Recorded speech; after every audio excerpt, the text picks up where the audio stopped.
Yeah, should be good.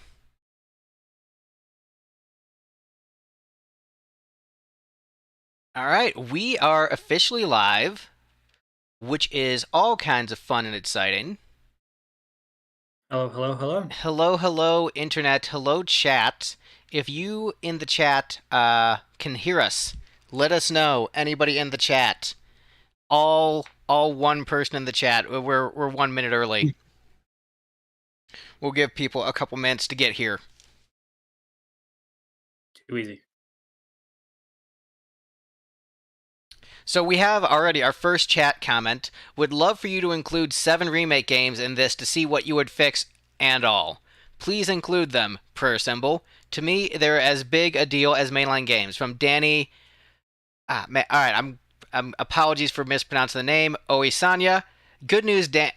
Sorry, Dammy. All right. This is what I get for reading the chat off the phone. But good news. We are going to be going over that. Yeah. Yeah. The stream has started, so I want to introduce my special guest on this live stream. We have Jesse joining us, not a Final Fantasy YouTuber, but a Final Fantasy commenter. He watched my videos, he commented on them, he seemed nice, he wanted to chat, so I'm like, hey, yeah, let's do it. So thank you, Jesse, for Took us joining some me. time. I appreciate you reaching out because like a lot of people in the comment section like you'll chat with them and then they'll never go that next step like, hey man, you want to just do a collab? So I appreciate you taking that leap. Yeah, it was fun. I didn't expect it. I didn't expect the invite when you said it, and then a couple months went past where I'm assuming you got busy. I got busy as Oh, well, I got so and then busy. you hit me up, and I was like, you know what? Let's make this happen. So I downloaded Discord, and here we are. So it's pretty awesome. I'm excited to talk about Final Fantasy today. How's the world of Discord treating you? Do you feel like a Gen Zer? Do you feel like a Zoomer? I feel old. My stepson uses Discord a lot, and so I've started using Discord more because I play 14 with another buddy of mine who I met through doing the channel, where he was commenting in one of my videos, and then he's like, "Do you want to play 14 together?" And I'm like, I'm really bad at like saying no. So like if anyone's like, "Do you want to hang out? Do you want to be friends?" Like, yes.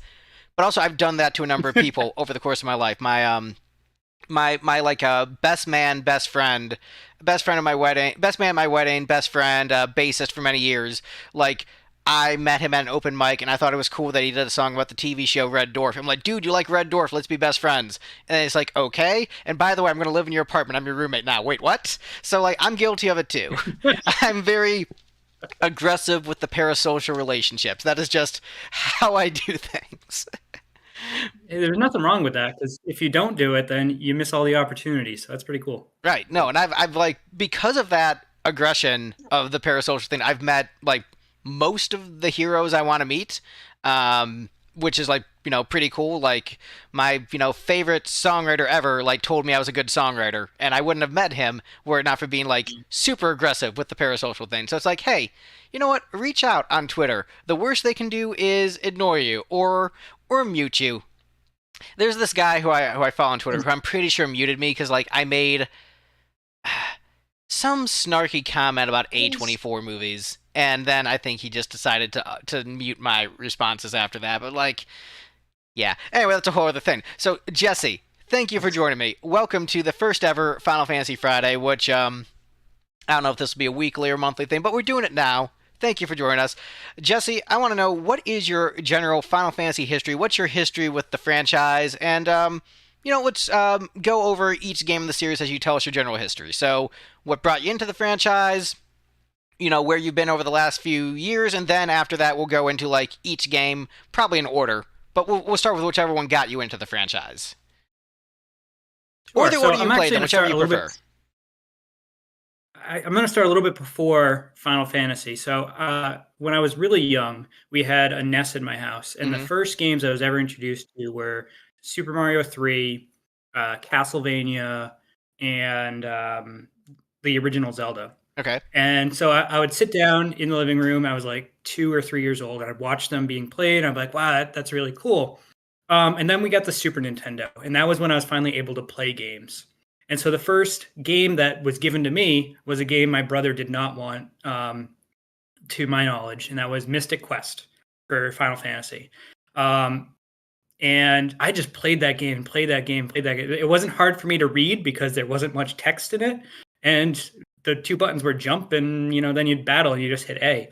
So it was super friendly to me to join that game, and I played that nonstop until the PlayStation reared its head, and I didn't know anything about Final Fantasy still. Mystic Quest was Mystic Quest. It wasn't Final Fantasy Mystic Quest. It was just Mystic Quest.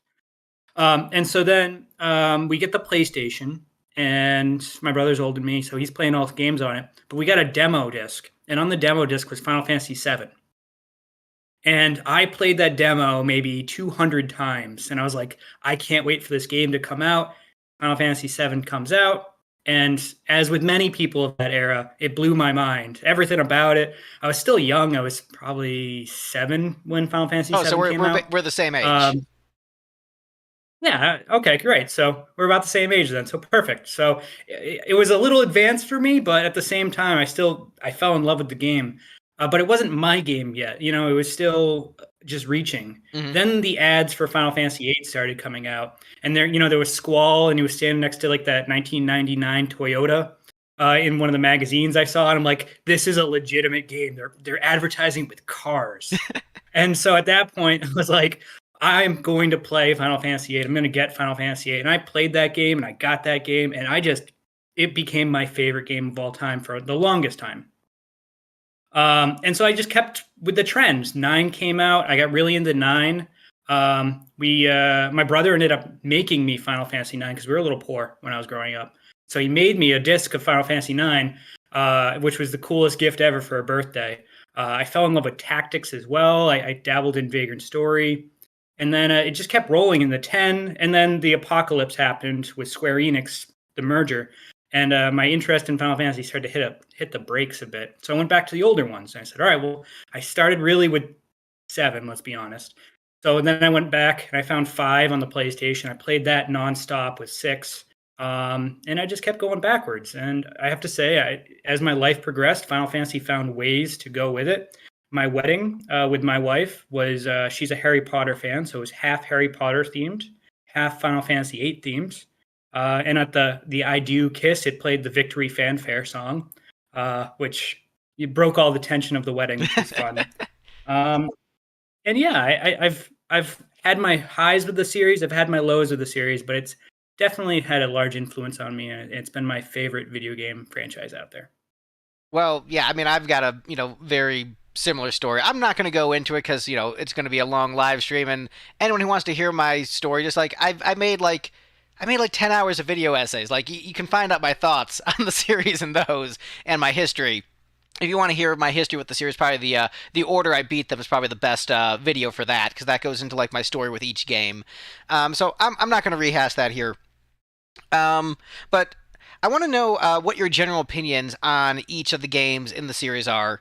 So, like, we'll go in sequential order, and then anything in my ranking series you want to either defend and say you were completely right. 2 is amazing. All the haters are wrong. Or like, you're kind of wrong about this, Greg. This is the chance for the comment section to confront me. Although you were really polite, so you're not one of the bad people in the comment section. So it's like, all right, this is going to be like a reasonable discourse. Yeah, I think so. I tended to agree with you more than disagreed with you, which is a rarity I find when I talk to people about Final Fantasy. So, hey, congrats. That's a rarity for me when I talk about Final Fantasy. So I guess going through it sequentially here. So starting with Final Fantasy 1, I think the general sentiment here is that it's a great beta. It's a great prototype of what would become Final Fantasy. It has a lot of problems. Naturally, with a brand new game like that. That's their last ditch effort. But at the same time, it's a beautiful game. I find myself revisiting Final Fantasy 1 more than the other games in the NES trilogy. And so it's not a perfect game. I think you would agree to that. It's not a perfect game. I think it sets a lot of the music tones for the series as it goes on. I think the monster series are pretty good. Not monster series, the different monsters you encounter develop the genres of enemies you'll encounter throughout the series. Garland, I agree with you there. I think Garland was great. And the one thing you said that I completely agree with is that the game would have been great if the Warriors of Light had an introduction. Rather than just throw them at us, here you're in Cornelia, here's the Warriors of Light. Give us the story. And they did that in 3. Give us that story. And I find 3 to be the successor to 1 more than 2, if that makes sense, because of that. No, I think that makes a lot of sense. I think in retrospect, like I get why it is the way it is because it was so heavily D&D influenced. And that was like how a D&D campaign is. The characters just show up with no backstory. They're just kind of there. So I get where that angle came from, but it just, the series only got better that they realized like, hey, that's not the best way to do things. So, yeah, I'm in agreement with you on that. I had a thought about one that completely. Oh yes, as far as like the D&D influence, once they brought Nojima into the fold later on in the series, they started to move farther away from D&D and more towards mythology as like the core that the games were based upon. And I think that the writing became stronger when they took that approach. Like there were hints of it beforehand. Like some of the summons like Odin and Shiva and Titan, like they were gradually getting there, but most of the core Final Fantasy pre Nojima was very much D&D, and then it switched into D&D as the flavor, but really focusing on the core of mythology. And I think the series ultimately got better for that as their basis. But yeah, I think 1 is still like, it's a fun game. Like when I tried to speedrun it, it was a blast. Like a Final Fantasy you can beat in like 5 hours, like that is kind of fun for that reason. Right. The greatest thing about Final Fantasy 1, and there's negatives, and I'll get into those when we talk about fixing Final Fantasy, right? But I have to say that the groundwork that they laid out for the job system, heavily D&D focused, of course, as you're saying, but that was so unique to Final Fantasy that I don't think if they did that if that wasn't in that original game, I don't think Final Fantasy would have had Final Fantasy 2, never mind 16 of them. So I think the introduction of that job system and the way it was mostly handled well, I think really saved that game and made it what it is today. Oh yeah, it's a great core foundation because so much of that, like the general battle structure, healing, black magic, that the core fundamentals are there, and even some of the storytelling fundamentals are there. The music is there. A lot of it is there. It's just it didn't know what it was going to evolve into, but like for just a video game, just a random Japanese company made, like yeah, I mean it's really good for the era. It's just it doesn't hold up as well under modern scrutiny, but that doesn't mean it wasn't amazing for the era. And that's fair. If I was to rank that anywhere in within like a top, 15 or top 16, however you want to put it, you're probably looking at middle of the pack. I mean, I think there are titles worse than it by far, but it's nowhere near the top. Nostalgia is not going to carry it that high for me. It's a baseline game, and I'd probably give it like a 10th spot, probably out of a top 15.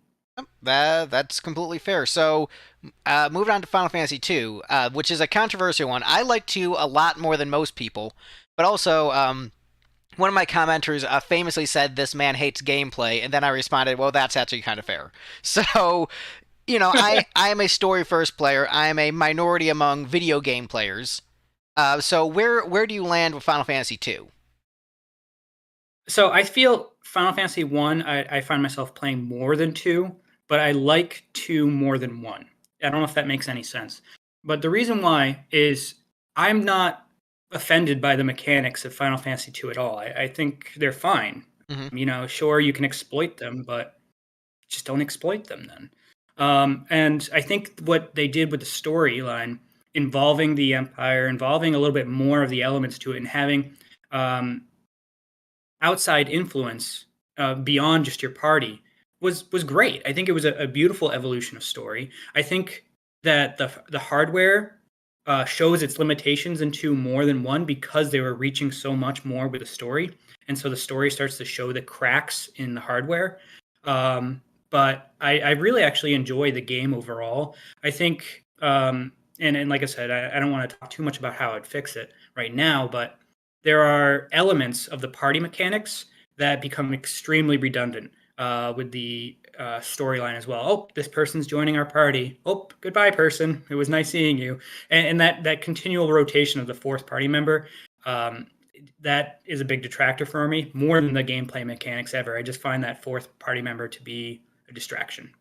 I think that's a fair critique of it. I didn't mind it as much because I viewed like the core trio as like that's the party, and the fourth person is just like okay, this is your bonus, your guest. In the same way, like when you're playing 12 and you have like that extra party member hanging out with you, they're only there for a little bit. It makes it a little bit easier, but I don't know. It's again, I'm not the gameplay guy. So, did you have any specific takes of mine you disagreed with in the ranking? Anything there's like, he's so wrong about this in relation to two?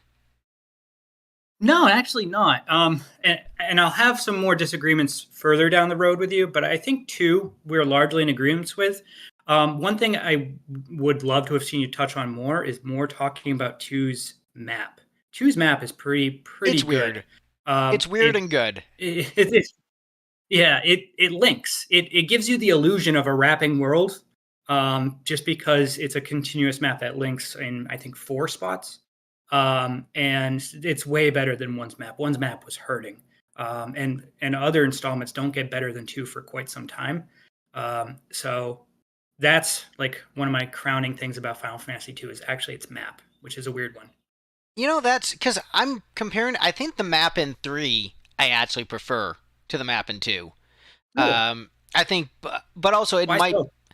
Um, I think the map in two, just the way things link, it can be a little bit difficult to get into the places you want to go and involve like really weird, convoluted routes. Versus in three, it's a bit Okay. more straightforward, and also I think the sense of scale that you get from the floating continent to the rest of the world, I think is really really strong, and there's nothing like that in two. So two, like it's a very good world map in terms of like a coherent world they designed, but in terms of like mechanical exploration, I actually would rank it below threes personally. That's fair. I think too, though, the way I think going to the storyline, I think it conveys the reach of the Empire Oh yeah, it's pretty it's it's well because brilliant you for can. that. Like I don't narrative Yeah, wise, I have no issue with it. It's just like okay, this is kind of annoying to traverse slightly, but again, like I'm not. Look, I'm a two defender, so if you're like two's map is great, I'm like, I mean, yeah, it is. so this is a rare conversation. When often do you find on the internet two people talking about two in agreement that it's good? Never. Oh, and we have someone in the chat saying, "Hey, I know that guy on the right." So Harry Ray is excited to see you apparently. Oh, look at that! Hello, hello, hello. So we were, Um, getting into Final Fantasy 3 there. This one it's weird. This one gets overlooked a lot. It's like 5 but even more overlooked. Like 5 gets overlooked and then 3 gets overlooked even more so than 5, but in Japan this is considered like one of the Stone Cold classics, like one of the best ones. So, what are your thoughts on 3? I think three is the mechanically best game in the NES trilogy. I mean, like the evolution is clear. All the pieces that made one a classic Mhm. are implemented over the lessons learned in two, and it's a beautiful game. It really is. Dated, sure. I'm not a fan of the remake of it. I find the characters are just stained glass windows. But the evolution that they put into Final Fantasy III, whether it be the job system, whether it be um, the um, the original implementation. How do I want to put it? Like almost like the Mughals.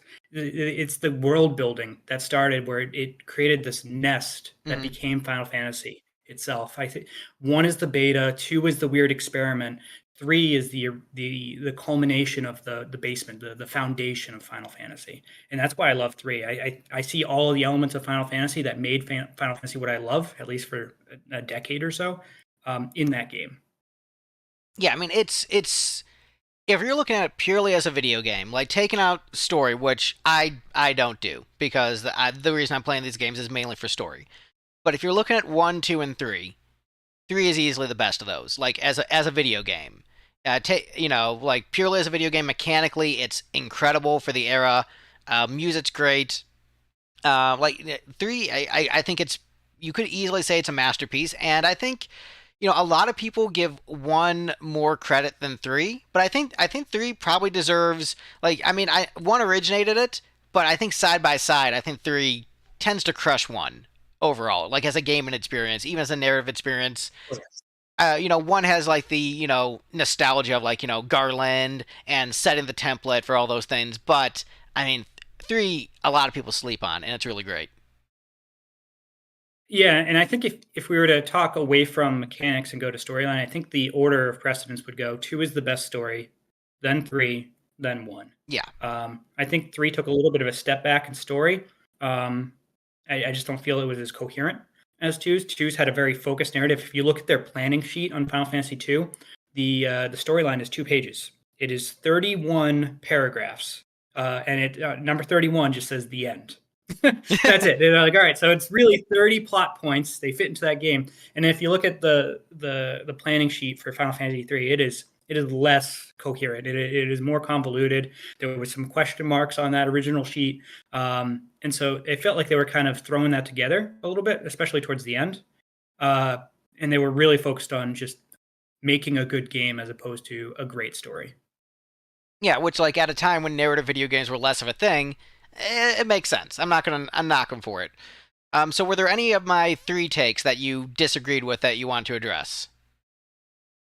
No, I think I'll definitely address your takes. But I want to get more towards like it's gonna be the later games where we start to like diverge. That's fair, because I tend So, to be more like chill on the later games in the series, where a lot of like fans from the older eras are just like, no, that's when it got ruined. I was like, it's fine, I like it, it's a good time. So that's my like yes. chill nature towards them, and just accepting like what is in front of me rather than wanting it to be something else. Although for the people in the chat who will call me a hypocrite, like I announced that 12 is that game where I was like, no, this isn't what I want. I'm mad. I'm gonna smash things. So I'm That's the one acknowledging. I'm ready for. All right, all right. Well, we'll get there. And yeah, we'll get there. So let's move on. Let's move on to 4. So you said you don't really disagree with my takes up until later games of the series. So we're both like, this one's freaking aces. This is amazing. Or do we disagree? Well, Oh man! All right, all so right.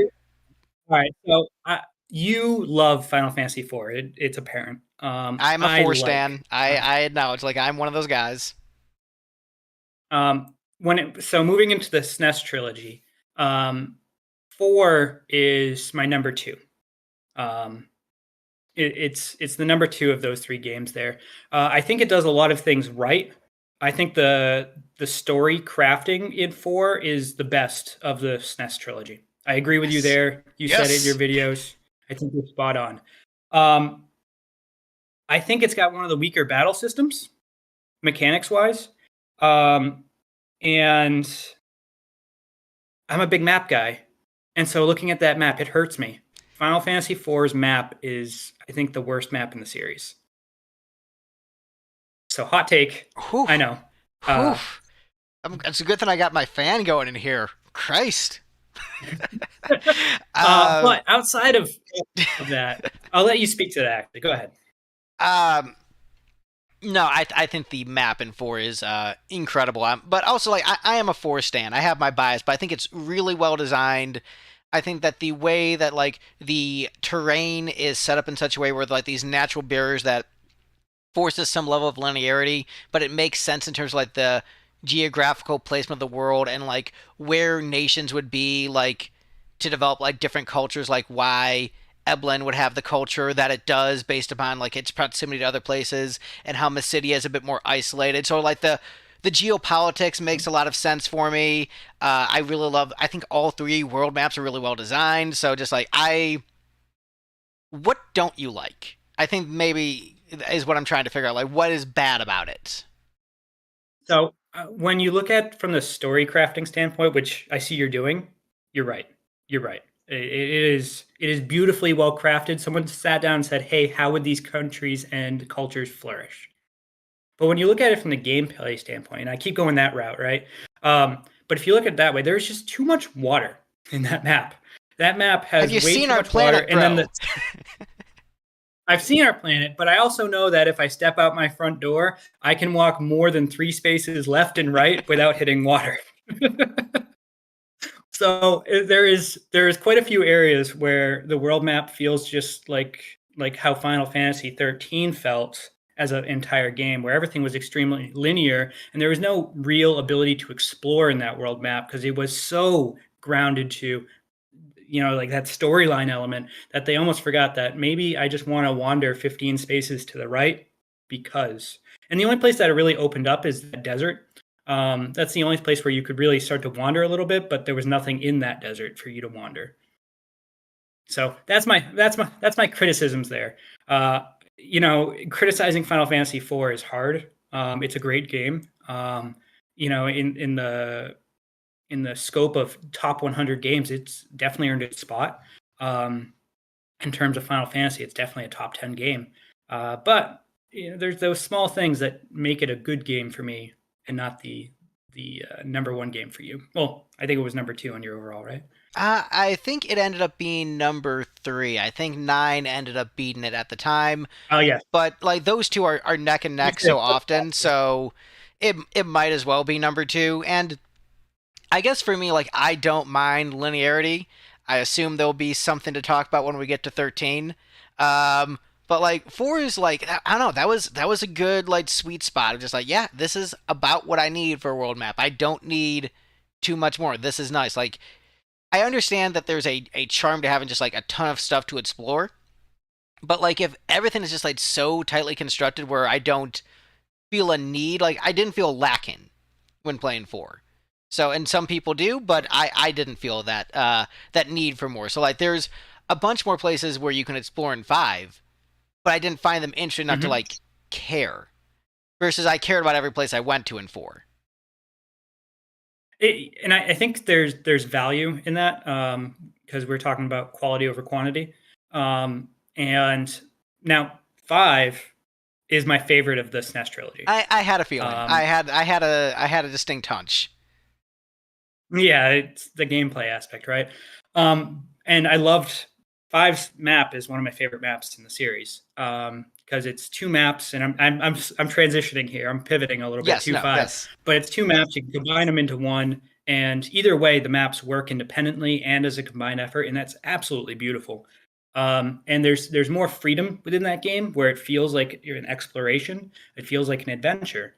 But five takes a massive backseat to four in terms of story. I mean, it is night and day. If I could transpose four's serious story into five's gameplay, you would have made the best Final Fantasy ever known to mankind. But we got the opposites. We got a story centric game and then a gameplay centric game. Three gameplay centric, two story centric. I feel like so. It feels like every other input into the series, they're pivoting between those two focuses. 7 and 8 is the same thing. I feel like. So would what I mean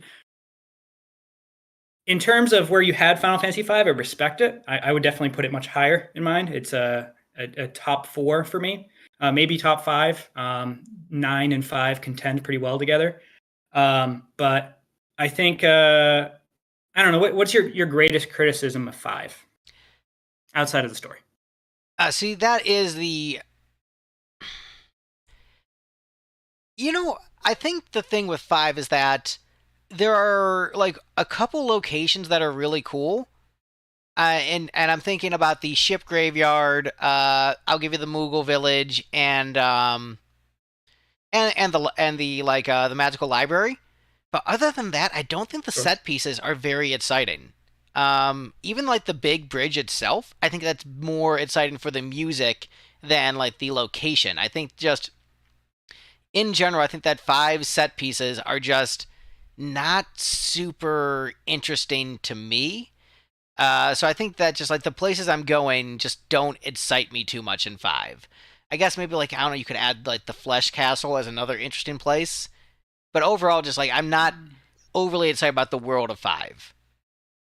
So I understand like the mechanically it has a lot going on, and exploration wise, like you do get a lot of freedom in terms of like where you can go to which places when. So it's more open in that sense. But I'm not like, ooh, I really need to go to like this mountain. You know what I mean? It's not grabbing me enough.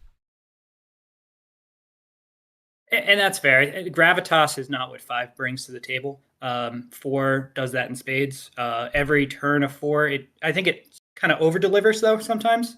The fake deaths, and I know you brought those Yeah, like up I mean, as I a admit that's a and flaw. Like in I'm this. not going to be like, oh, those are great.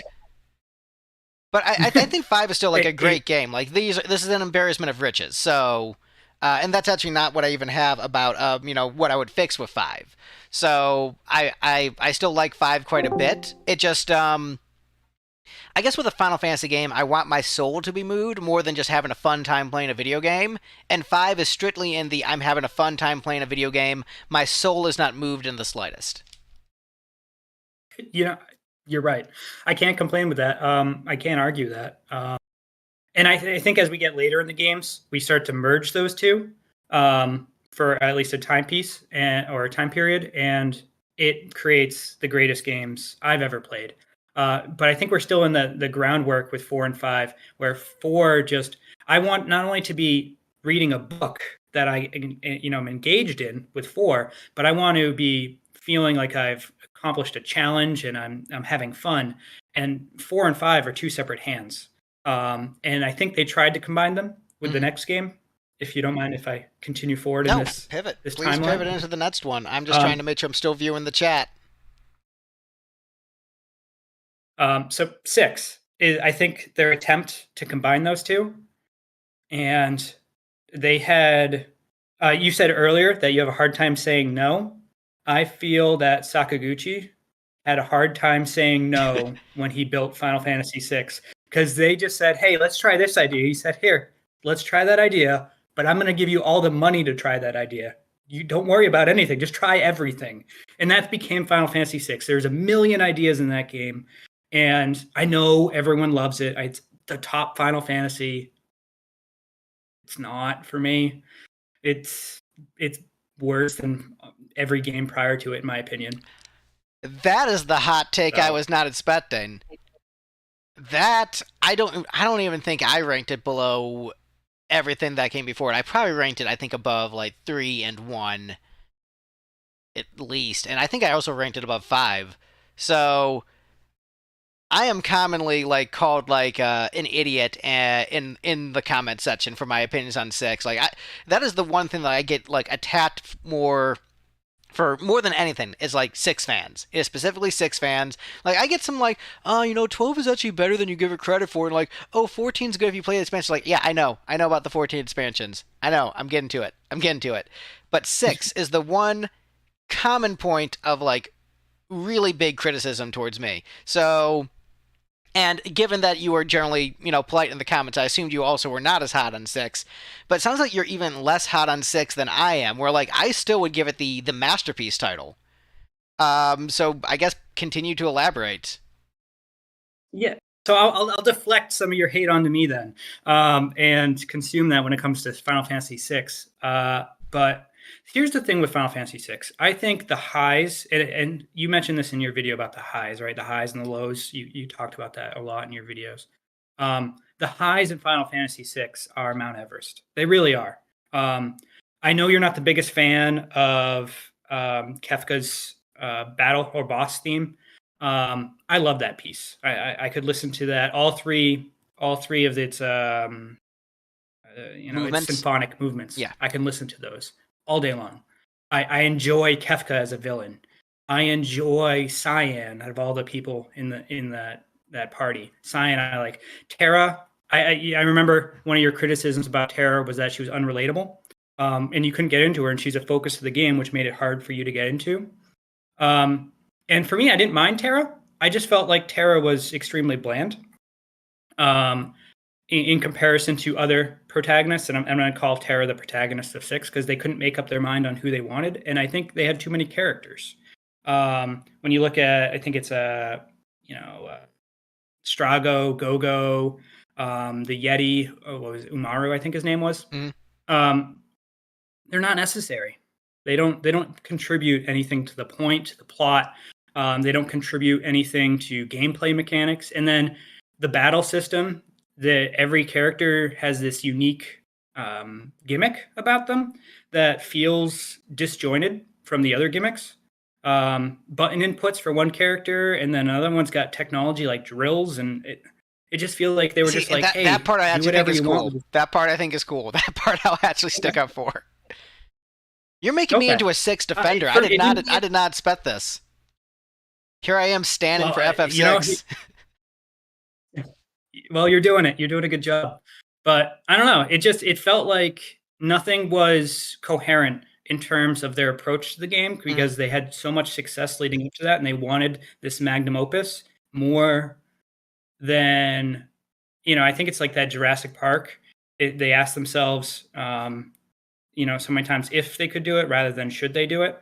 And I think that was their approach to Final Fantasy VI. Can we do this? Can we do this mechanic? Can we implement this?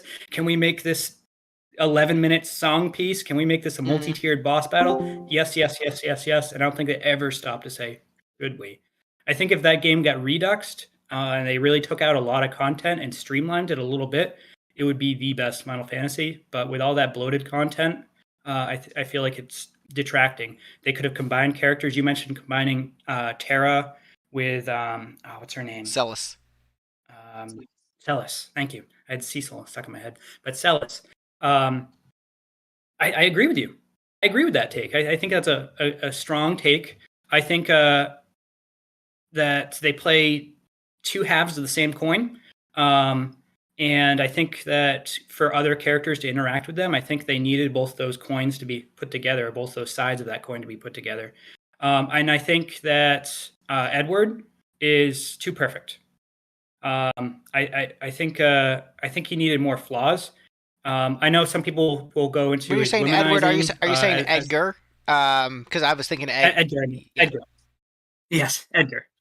I think a lot of people will say like, "Oh, how is womanizing or whatever is his biggest flaw." But I think in the scope of the game, though, it's viewed as a great thing, not as a flaw within the game's context. So he's just too perfect. I think he needed more flaws. Uh, Go ahead. that one I'd have to sit on. I'm not sure whether or not I agree or disagree. I think that's an interesting take with Edgar. I find him, he's one of my favorite characters from the game.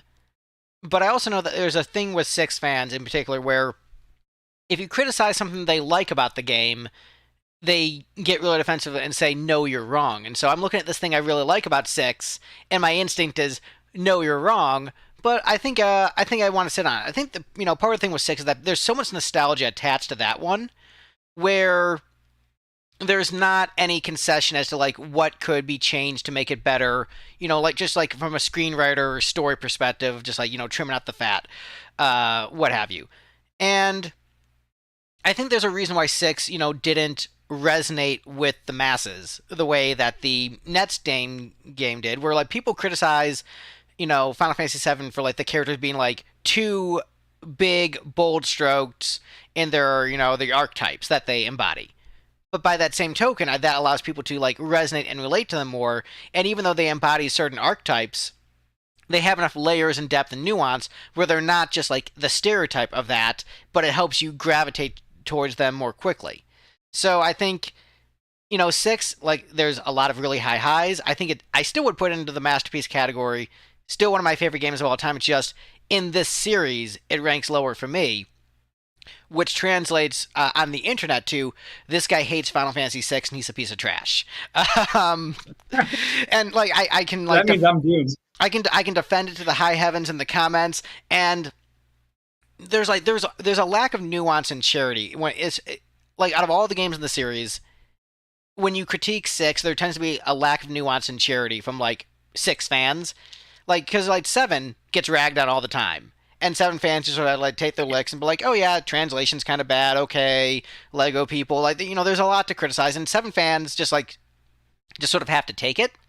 Six fans, I feel like Sure. are the epitome of like can dish it but can't take it in terms of like critique of the game. But by that same token, I still think it's great. I still think it's worth their praise. Like it has maybe my favorite boss theme in the series.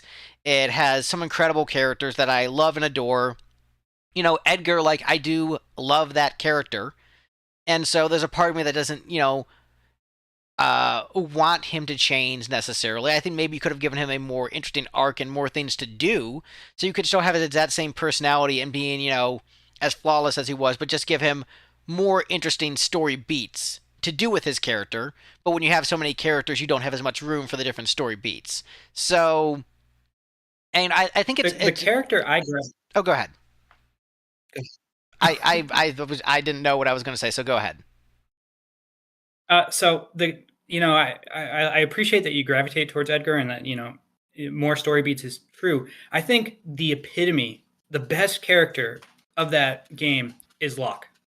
I think Locke is he's a flawed character. He has something to get over. He has interactions with the other cast because of that. He doesn't have this perfection about him. He is a pretty standard character throughout the party, but still feels special, even though there's not really always things special about him. But whenever I see that character on screen, he feels like a special character. And it's the conveyance of not only his sprite work, but also just his design and his the script that they've given that character. So narratively, constructively, I think Locke is the standout character in the game, and I wish there was more focus on him. But I think there was that too much. Once again, too many branching paths, too Mm-hmm. many uh, ideas that went around where they couldn't focus and just let that idea of Locke blossom because I think he could have been the centerpiece of that game, Oh just yeah, like Tara he's. could have. And sure, Edgar definitely could have been the centerpiece too. But because they had too many ideas, they couldn't allow him to have more flaws, I guess. I think what I would have maybe done if I was like reworking six in like character ways, which we're not getting to like how we would fix the game. Actually, you know what? No, I'm not going to do it because that is too close to what my fix is. So, do you have any other comments on six before we move on to seven? It's not a bad game. I'm not trying to say that. And here I'm having to backtrack a little bit here because I don't want the pitchforks outside my door here. But um, I think it's a great game. I do like six. I just feel it is part of a counter movement, and it is the linchpin of that counter movement. When it's better to criticize it so we can get more games like it that are even better than it. So seven. Okay, so I'm part of the movement. I love seven. Um, You're just a seven, bro. so You played seven. seven first, so that's why you think it's better than six, and you only like seven because of nostalgia. Objectively, six is a better game. I like how you're almost reading a comment right now. I feel like uh, seven has so many flaws, and like how to fix. I think seven is the longest list I've got, but I love it so much, and maybe I am blinded by nostalgia with it. I think Final Fantasy VII though is the company's uh, understanding that six was too large of a scale, and so they toned it back a bit. They focused on some of the same story beats that you would see in previous entries. You have the Empire, Shinra, right? It's a company this time, but I mean that's if you look into Japanese structure, I mean it makes sense that a company would assume that much power. So you have this company. It has a head. The head of power seems to be the big bad. Then the big bad gets killed by a person they groomed or created or summoned, right? Sephiroth. And then Sephiroth then becomes the main antagonist throughout the plot that then carries the rest of the storyline forward. It's a Final Fantasy plot, right? That's how they've done it. So they kind of went back to their roots with Final Fantasy VII, and I love that about the game because they understood. All right, this is what we do well. Now let's build upon what we do well with greater set pieces, and let's really focus back on the character because six didn't focus on the character as much. So seven really brings it in, and you care about every single character in Final Fantasy VII, minus at least one. And I'll get to who, but I feel like the way the story guided you through it is a fairly linear game. Is especially when you leave Midgar.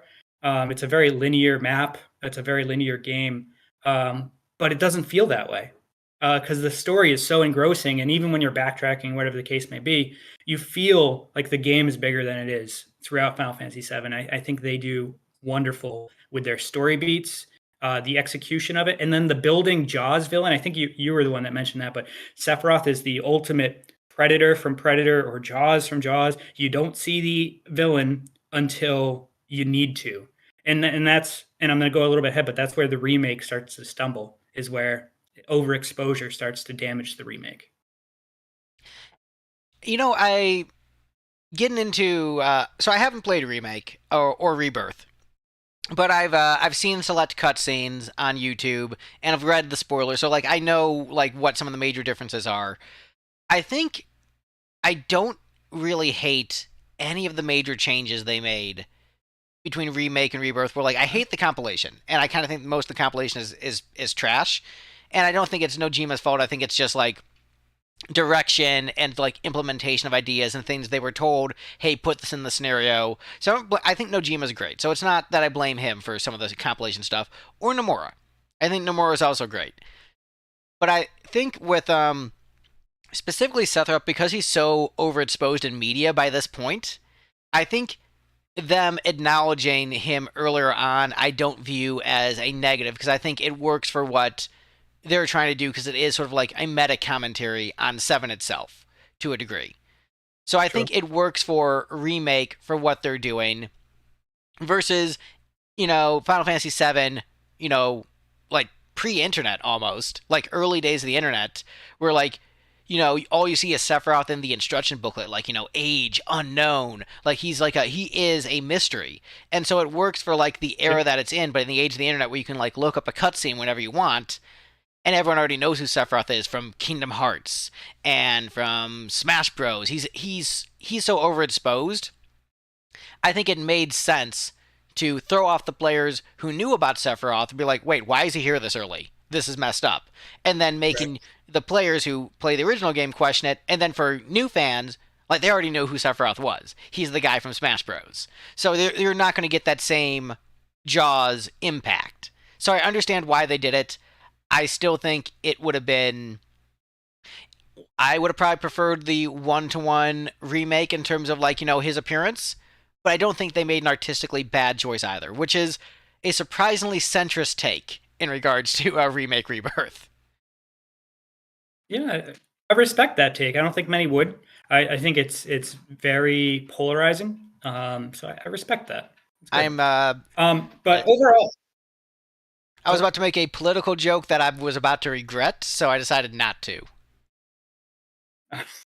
fair, um, fair. But yeah, I mean, overall, I think seven and how to fix seven is going to probably be the longest winded thing I have.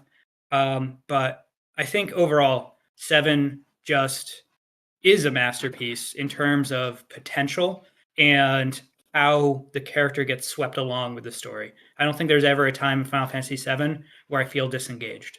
Um, sure, the visuals aren't good, and sure, there's plenty of problems, but I think it's the most cohesive flow of a narrative. So speaking of narratives that flow cohesively, Final Fantasy VIII. Oh, so I said eight was my favorite for the longest time. I said, hey, I'm sorry, I have a dog. I have a husky, and she's vying for my attention right now. But Final Fantasy VIII is it is opportunity, it is potential, and it is missed potential. So I need to let my dog out for a second. So give me a second, but I will. I will I'll speak to talk that in a with moment. chat. Please talk to me. People in the chat, I want to hear from you. Tell me what you're thinking so far. Please chat. We need to hear from you. Who is watching? So I realized I forgot to ask him about tactics, so we'll have to do that because tactics was addressed in the series. And actually, while he's gone, I am going to go to the channel, go to playlists, and yeah, we're gonna do that. And that's what we're gonna do for this entire party. So let's see, yeah, that's still working. Alright, cool. Alright, switch things up slightly. So I realized we forgot tactics. So let's do tactics, then we'll go to eight. Because I did address tactics Okay, in the ranking series, so we want to be fair. So tactics. so tactics. This is my favorite video game of all time, actually. All right, nice. So So you must have been happy that I was like, oh, finally a dude who included tactics in all the videos. oh, yeah, I really appreciate that because oftentimes it's overlooked. And then when everyone does talk about it, they're probably like me, where they're immensely in love with the game, and so the criticism is far and few between. I think you had some pretty a balanced take on it. I definitely, and I know the battle system wasn't to your liking at first. It feels like it was a little bit harder for you to get into. No, I think the Am I battle wrong system there? for I guess. tactics I thought was fire. I was like totally down for tactics as a battle system. The leveling in A2, no, so yeah, the leveling of jobs in Tactics A2 was really weird, and I just couldn't figure out like how do I unlock better jobs for the longest time. Okay. Um, but no, I thought the tactics battle system, I loved it right away. I think my main thing with like tactics is like you always hear like in like ranking videos or discussion of the series like, oh yeah, tactics is really great. It's one of the best games in the series. I'm not going to talk about it. So I was like, all right, why'd you do that then? Why even do the tease? Yes. Uh, uh, Tactics, I think, has the most mature story of any Final Fantasy, where it's. And I think you had said Game of Thronesian. I think I've heard that thrown around a lot, where like Game of Thrones in its approach to how willing it is to kill off its characters, how political it is. I think it's I just think it's a because it's based good. off the War of the Roses. Like it's just like they're both based on the same thing in real life, and so just like that's just what happened. So if that's your source material, it's like, oh man, I based a story off Star Wars and they're fighting an evil empire. Like, well, yeah, that's just what the source material is. Yeah, right. And I remember that's actually how I learned about the War of the Roses. I went to a historical buff and I was like, tell me about the War of the Lions as a child. And he looked at me, he was like, you mean War of the Roses? And at which point I learned some history that day. So it was a good day. But I think with Final Fantasy Tactics, what it does right, it does amazingly right. I think it's an easy game. I don't, and maybe it's just because I've played it way too much. Um, but I feel like there are some balance points that are some issues in that game, whether it be the Weirgriff battle, the battle at Dorter Trade City. Those are weird difficulty spikes. The fact that the NPC humans don't level scale with you in story battles, but the monsters in story battles do. Weird programming take. But story wise, I think the difference between Delita and Ramza is beautiful. If it didn't have that dynamic, I don't think the game would have succeeded nearly as well as it did. I love how every person has their own personal interests. If you look at Zalbag, he never is truly a good guy, but he isn't necessarily a bad guy either. Even though he does some awful things throughout that story, I still found myself, rooting for Zalbag. Never Dice Dark, but at least the brother Zalbag. And so I feel like throughout that story, it the chapters relate so they're entwined so well that they don't feel like chapters as much as just pauses in the timeline where there's a time skip and you're missing some content, of course. But I feel like all the story beats lead up to each other so well that it's almost like the continuity of how well Final Fantasy VII storyline was. But Tactics is deeper. It's just better than any Final Fantasy storyline, and the gameplay sold me instantly. So I mean, I could fanboy over this game all day long. Um, Sorry. No, I mean that's fine. I'm glad that I was like, oh shoot, we skipped tactics, so I'm glad we went back to it. And it sounds like you didn't really like have any like hard, like you might disagree with some of my takes, like you would rank it higher in certain categories, but it doesn't sound like you have anything that's like he's outlandish with his take on this. No, and I think you're pretty moderate in a lot of your takes, outside of Final Fantasy 12. But I, I, uh, you've got a good moderate approach. I think you're pretty sensible, and I think the points you do make are educated points. They're not visceral, and so I think that's pretty outstanding. Um, I will talk about some of the things later on about how to improve tactics. But I will say another hot take. I'm full of them. Anyone that had played Tactics Advance, I think that's one of the worst follow-on games I've ever experienced. It took everything Tactics was and just erased it and kept the name. For my opinion, the storyline was very dumbed down. The violence was gone. The judge system was aggravating. I could go on about that game. So I will say this about Tactics Advances. I think it's actually excellent, but it is completely Ooh. different. So for me, different doesn't equal bad. Difference just equals different. I think that the story they told in Tactics Advance was actually compelling.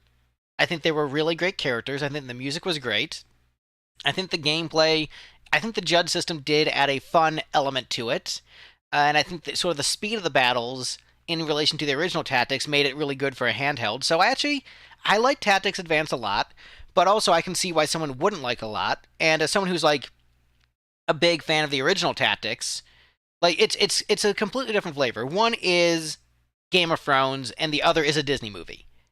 And I am someone who likes both, but not everybody likes both. And when you're expecting a sequel to something, that's not what you got. You got, I think, a lot of the gameplay carried over, and I think a lot of the gameplay spirit carried over.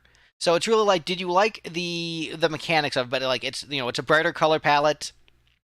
You know, it's as different as, like, you know, Final Fantasy 2 and Final Fantasy 5. Like, it is that tonal whiplash. But if you can look at it for what it is, it's just like, okay, I like the gameplay of Tactics, so I'm getting that back, and I'm getting this, you know, interesting story, coming of age, and accepting reality and what it means to grow up. It's really good for what it is. And so I love it for what it is. And I think it is, of the three games, has of the three Tactics games, has the second best story. I think that Luso from Tactics 8-2 is actually maybe the second best lead character of the trilogy. I think he's a better lead character. Just happens to be in like a weaker overall narrative. But I think Tactics Advance is actually a very good game. So that is my polite disagreement.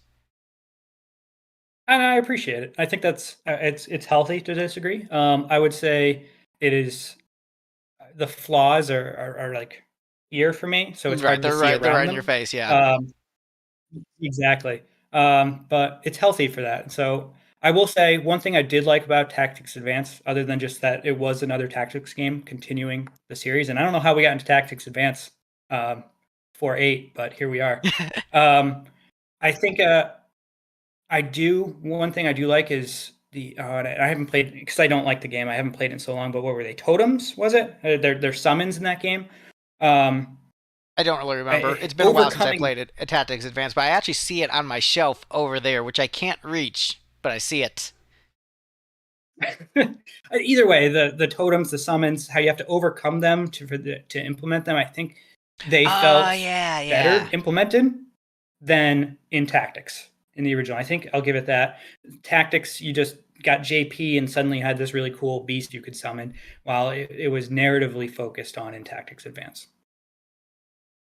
Yeah, no, I mean, I would definitely say like Tactics is the better game of the two, and we could go on for that for a while. But let's move on. Let's move on to 8, which we, you know, tease the viewers with, and also it looks like G-Wall Pro. I said can't stay, but wanted to say hi to support my man Jesse. Thanks for having him on to talk Final Fantasy. So you got the fans stopping by to say hi. But 8, they're good people. Or say hi to the fans first, your friends. Hello. No, they're all good. G-Brawl Pro's got a YouTube channel himself, and him and I just have a lot of discourse. He's actually my cousin. Oh, cool. But Final Fantasy VIII. This is the game of potential. I think I was saying before my dog came over and wanted me to let her out. It is the game of failed potential almost, because there's so many highs in this game. The ending third act, which you honed right in on in your video, beautiful. The nonsense leading up to that third act, weird. The potential though in that story is so beautiful, and there's so much detail to Final Fantasy VIII that I think it has more detail in its story than other games. It's hard for me to find another game that's got more breadcrumbs than 8. When you look at the Laguna Squall situation, when you look at how their parents had a previous love life and how that it lays that out for you, and you uncover that slowly throughout the game. Alone, the White Seeds, Adia with Ultimecia, the time loop, time compression, everything going on there. It's so beautiful. And then, but it's also like you're watching a 1990s Japanese high school anime. And not one It's of the like, good ones. why is Selfie talking about trains right now when we could be really focused on the fact that we're about to go take on this really important mission, our first mission as Seeds, but she's just going la la la la trains. What? Where's the tone? That's what gets me about 8. The tone is the biggest problem. And I know I didn't talk about the junction system as a gameplay guy. There's some changes I'd make to that, and I'll talk on later. But it doesn't offend me as much as many others. Yeah, I mean, my story with 8 is that played it when I was a little kid, loved it and thought it was so cool. It's like 7, but it looks even cooler. And then I got a little bit older and like, this is really stupid. And then I got even older like, this is really stupid, and I love it. So Yep. I'm favorable towards 8. I recognize its flaws. Like, it's almost like I can't take 8 seriously. Like, yeah, me neither, bro. So like, I get it, but I think the junction system is great, but also like I am not a gameplay guy. I am a how do I break this game as quickly as possible so I can plow through the enemies and get to the story. So for me, the junction system 8 is allows you to do that. incredible. It's like this is great. This is what I wanted the whole time. Thank you. Um, so yeah, I think we can just move on past 8, and we'll get to fixing it later. 9. I think you said you were pretty favorable towards 9. I ranked it, second overall in my list of favorites. So, how do you feel about 9? So 9 is like a top 5 for me. It's got a lot. I think 9 has some of the strongest characters, and also some of the weakest characters. Which the strong characters really make that contrast more apparent. I'm looking at Amaranth, of course, and I know you dogged on him pretty well, and I appreciated that. Um, but I think what 9 did in its reversal caught me off guard as a child, where it brought it back to the roots that I really didn't know at that time yet. I mean, like I'd played a few, but Hmm. really didn't know it. So that caught me off guard, but now I appreciate it so much. I think it's a wonderfully well-crafted story that it needed more time. I believe they're working on 3 games at once, 9, 10, and 11 during the production of 9. And I feel like if they just dropped 11 and focused on 9 and 10, they would have allowed the third act story beats to be a little bit more pronounced, rather than truncated. Um, Overall, though, absolutely beautiful game. It's a little slow. That's the common criticism. You addressed that as well. And there's plenty of things I'd fix about it, but it's near masterpiece to me. Yeah, I mean, I've praised 9 quite a bit. I don't really have too much more to say on just the it's good train. So yeah, we'll just move on to 10. Final Fantasy 10. What I'm sensing there might be hot takes here. I don't know. I mean, 10 is one that can be a little bit controversial. And like, oh, nice. We actually have 10 footage up on the screen at the same time. That is convenient. That's perfect. That's perfect. So 10, I'll say my favorite character in all of Final Fantasy is in 10. I think Yuna is the best written character ever. I feel she's fragile, strong, human, and also special all at the same time in a Hmm. believable way that just Very makes you nuanced, want to layered character. follow. Like, feels real. Exactly. Beautifully done. And I feel like a lot of the cast there really makes 10 great. It's a linear game, just like 13, and I think they're contrasting stories where 13 didn't have the cast to support it, and I believe you had touched upon that as well, where 10 certainly does. The conflict of the characters of 10 fits so well into the world that it makes the world more believable because you're looking at it through the eyes Hmm. of a human cast. Not necessarily human because there's a big blue cat, but human enough. And so I love 10, and it's not much of a hot take. I hope for me to say that. I know on the internet the laughter scene is overblown. It's taken out of context. I know there's some hate on Blitzball. I think Blitzball is the greatest mini game in Final Fantasy. Um, And I know there's a lot of hate on the lightning dodges, and I think that's justified. I can't stand dodging lightning. But I think and also there's a lot of hate on Kamari. And I think Kamari is one of the best characters in that game, because he is a stoic character that allows you to ease into the world. Without Kamari, it would just be a human cast in a fantasy world, but Kamari brings some of that fantasy into your party that allows for better acceptance of the world you're in. I feel Yeah, like, I think that's and that's a correct take. so I like 10. I mean, it's another top 5 game. I'm showing my age because I'm like, oh, 7, 8, 9, 10, all games I enjoy in tactics, right? I mean, Right. Well, I mean, there's the also, nostalgia. we're the same age and we like a lot of the same ones. So this one I know you didn't play, but we've talked a little bit about it. What are your thoughts on 11 based upon, like, because you've seen my video, so you know what my takes on that are. And if you didn't see, like, I did a recent live stream where I talked about 11 with another 11 YouTuber. Actually, it wasn't a live stream, that was like a chat, and then it got posted on his channel. But basically, I put 11, if I'm taking the entirety of the experience, up there with like 7, 9, 10 Tactics as a top shelf Final Fantasy. If I'm taking the base game, it's Okay. like towards the bottom. It's like below a good number of games in the series. But I'm taking the entire experience, all the expansions, it's top shelf. So based upon what you've seen and heard about the game and what you've discussed, like, what are your thoughts on 11? I know you said you wish that the resources from 11 were put towards 9, which I think is actually a fair take. As much as I love 11, I think that's a fair take. What's your just like impressions of that game? So I think Final Fantasy 11 would have been an amazing Final Fantasy Online 1. I think making it 11 and making it an MMORPG was a bad move. I think it created a lot of stigma towards the game that put a lot of people off that would have probably approached the game a little more favorably if it was just called Final Fantasy Online Mm-hmm. 1. And then you had Final Fantasy Online 2 being Final Fantasy 14. I think the stigma against the game is because so many people had this visceral, myself included, had this Yeah, visceral reaction I, of, what is this? I was Why I is was the this? same at the And I'm no time, so I totally get that. Like, that's where I was with 11, and that's why I'm shot. Like, oh, it's top shelf. That is not what I thought would happen when I went into this. and that gives me hope. That gives me hope. I think that there was enough of the Square Enix era. I'm sorry, the Square Soft era in Final Fantasy 11, in the design process of it, to make it feel like a Final Fantasy game, and less of this strange entity that also has strange gameplay mechanics to the mainline series. Uh, so I think it's probably well grounded in the lore of Final Fantasy. But I've never played it. I can't really knock it.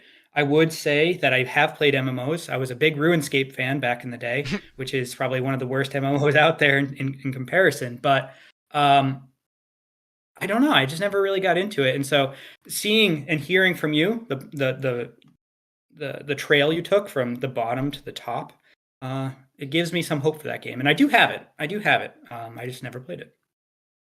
Well, I actually might be hopping back on that in like a week because they've got a free login campaign next week. So I might be hopping on and playing a little bit of 11 because I don't subscribe all the time because finances. But I do definitely hop in on the free campaigns, and every now and then if there's like a special event, I'll make sure to pay the monthly subscription.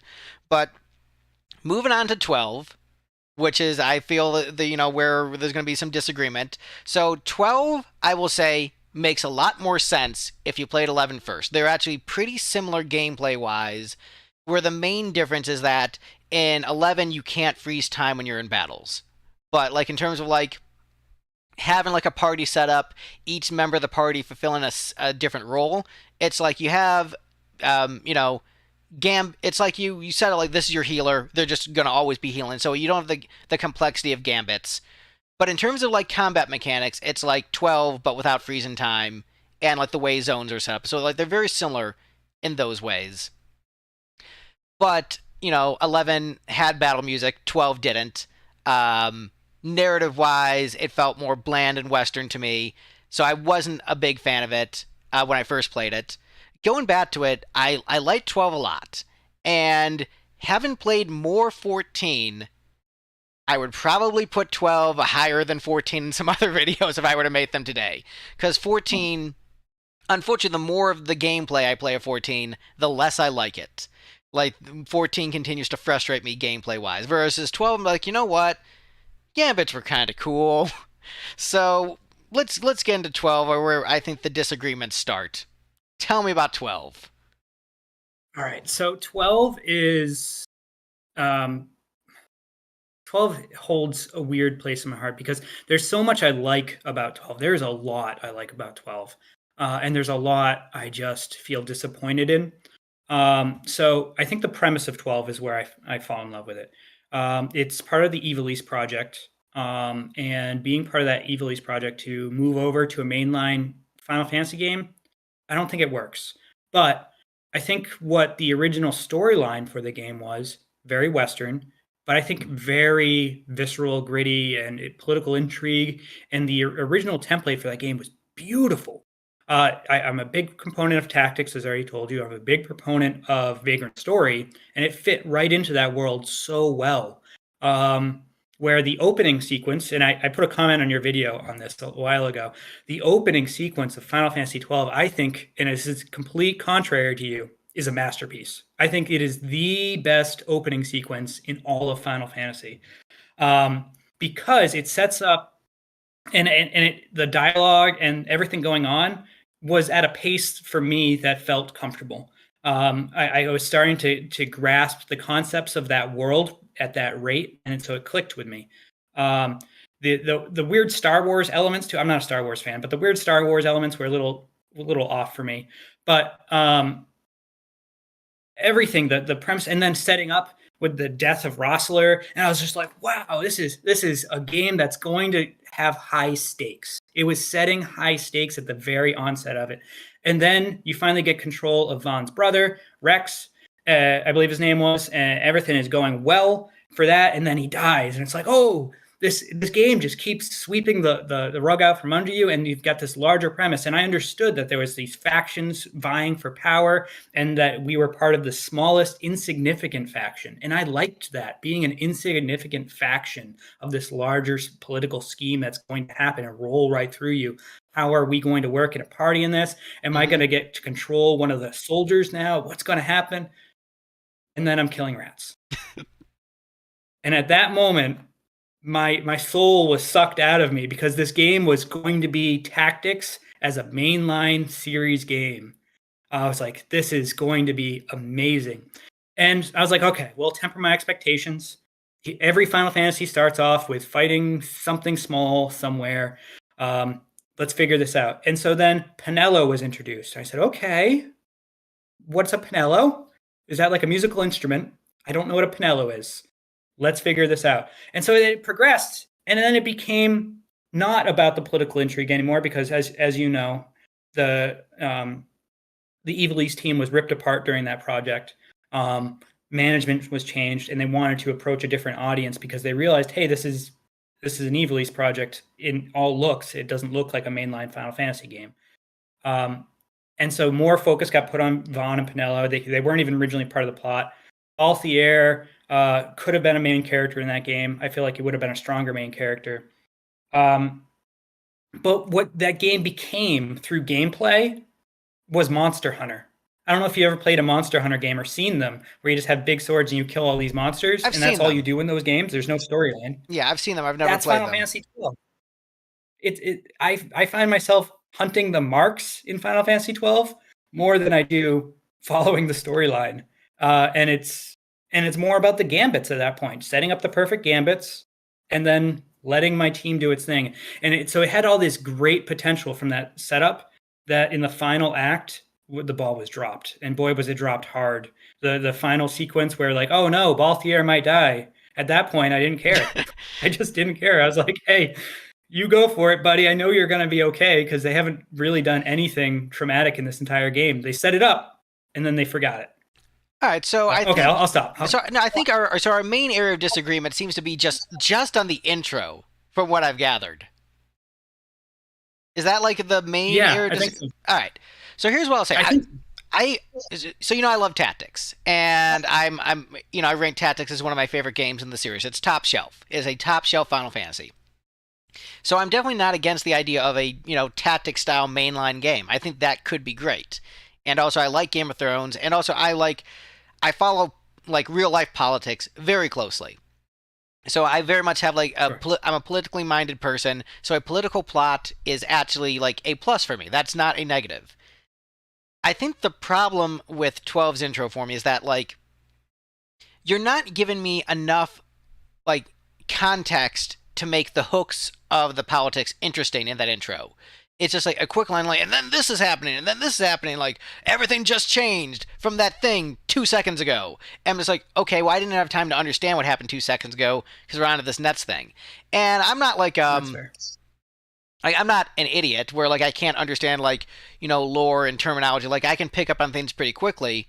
But we were just throwing out all these proper nouns, bam, bam, bam, bam, bam, with like no context, and not even like you can gather like the context clues of the sentence like you could in 13's intro, just like, hey, it's okay, I'm not a Lassie, and just like, okay, well, I know that a Lassie is like whatever is like the antagonist to this, like.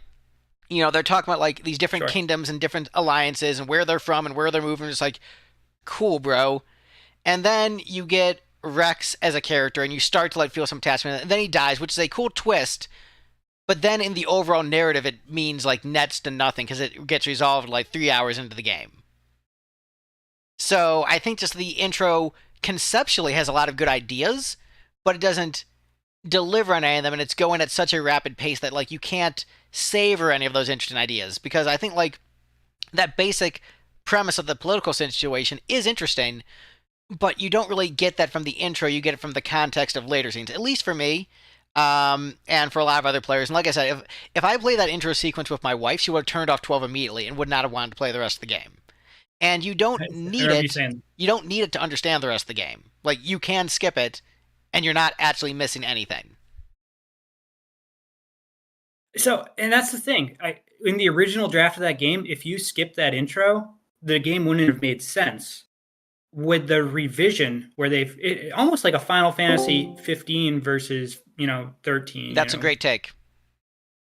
That's how I feel like that is 12. It's a game that started off as one thing and then got completely shifted, and they left the opening scene because they invested too much time and money into it, and they're like, all right, well, we're gonna make it work.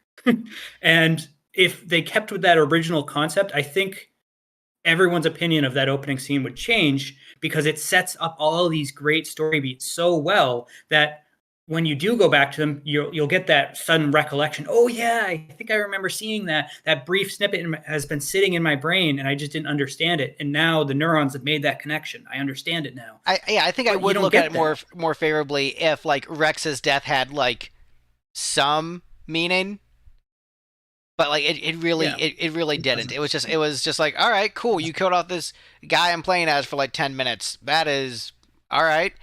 And like if it was more of like a Game of Thrones thing where characters were dying left and right, then that would also be interesting because like you don't know who's safe, but it doesn't do that. Yeah, So it's just I can doesn't do anything. understand liking it conceptually, but like as it is, I will still go down as like, nah, that's not a good intro. So I will still respectfully disagree on that. And that's fair. For me, Final Fantasy 12 is the intro.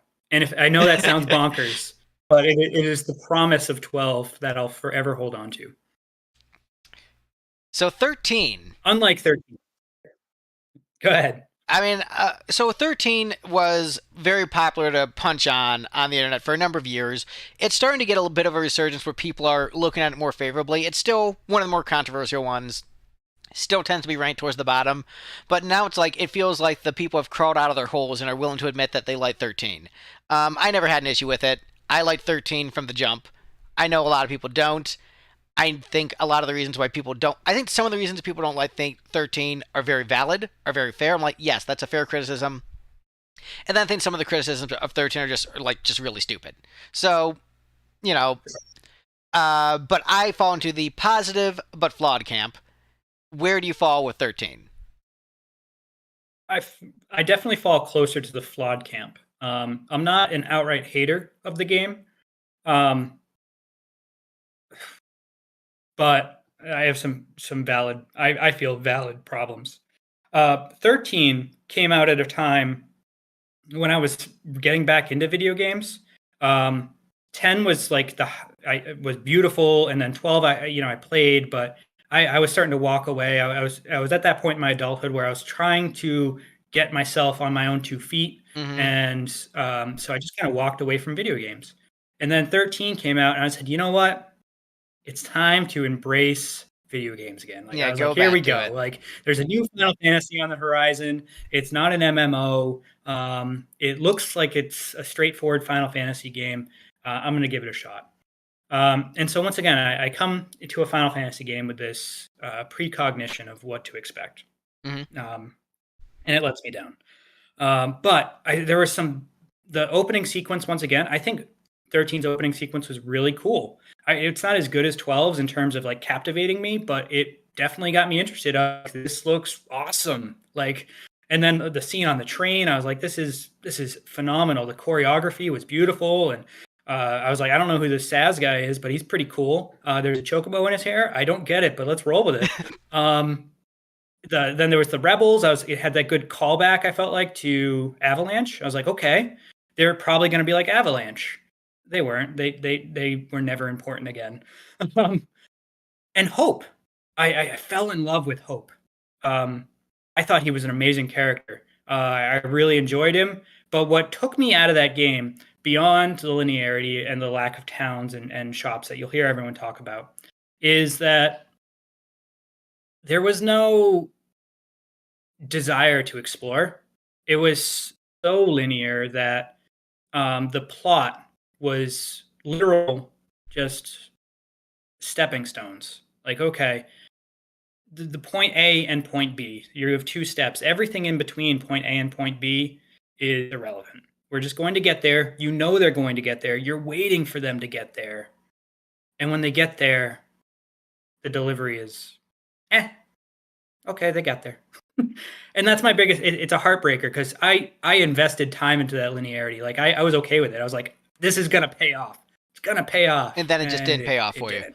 You know, I get that. I mean, it's your mileage may vary based upon like how invested you are in the story. I got invested in it. I was fine with it, but like, yeah, I know that I recognize the game's flaws. Like, I'm not going to be like, you just aren't there. I'm not head in the sand.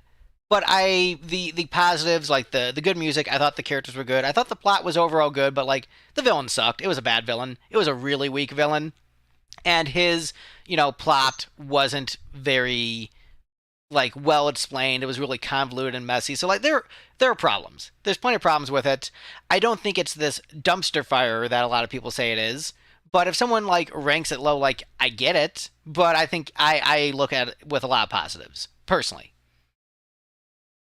Yeah, I think the music is just beautiful in that game. It's so atmospheric. It's not Naboo. All right, no, nothing is going to be him. And if you stop comparing it to him, it's beautiful. I love it. I think like some of the characters are grating. I think Snow is pretty grating. I think I like Snow, but I am a Neil bit of is a very himbo, grating, so I get it. and that's fair.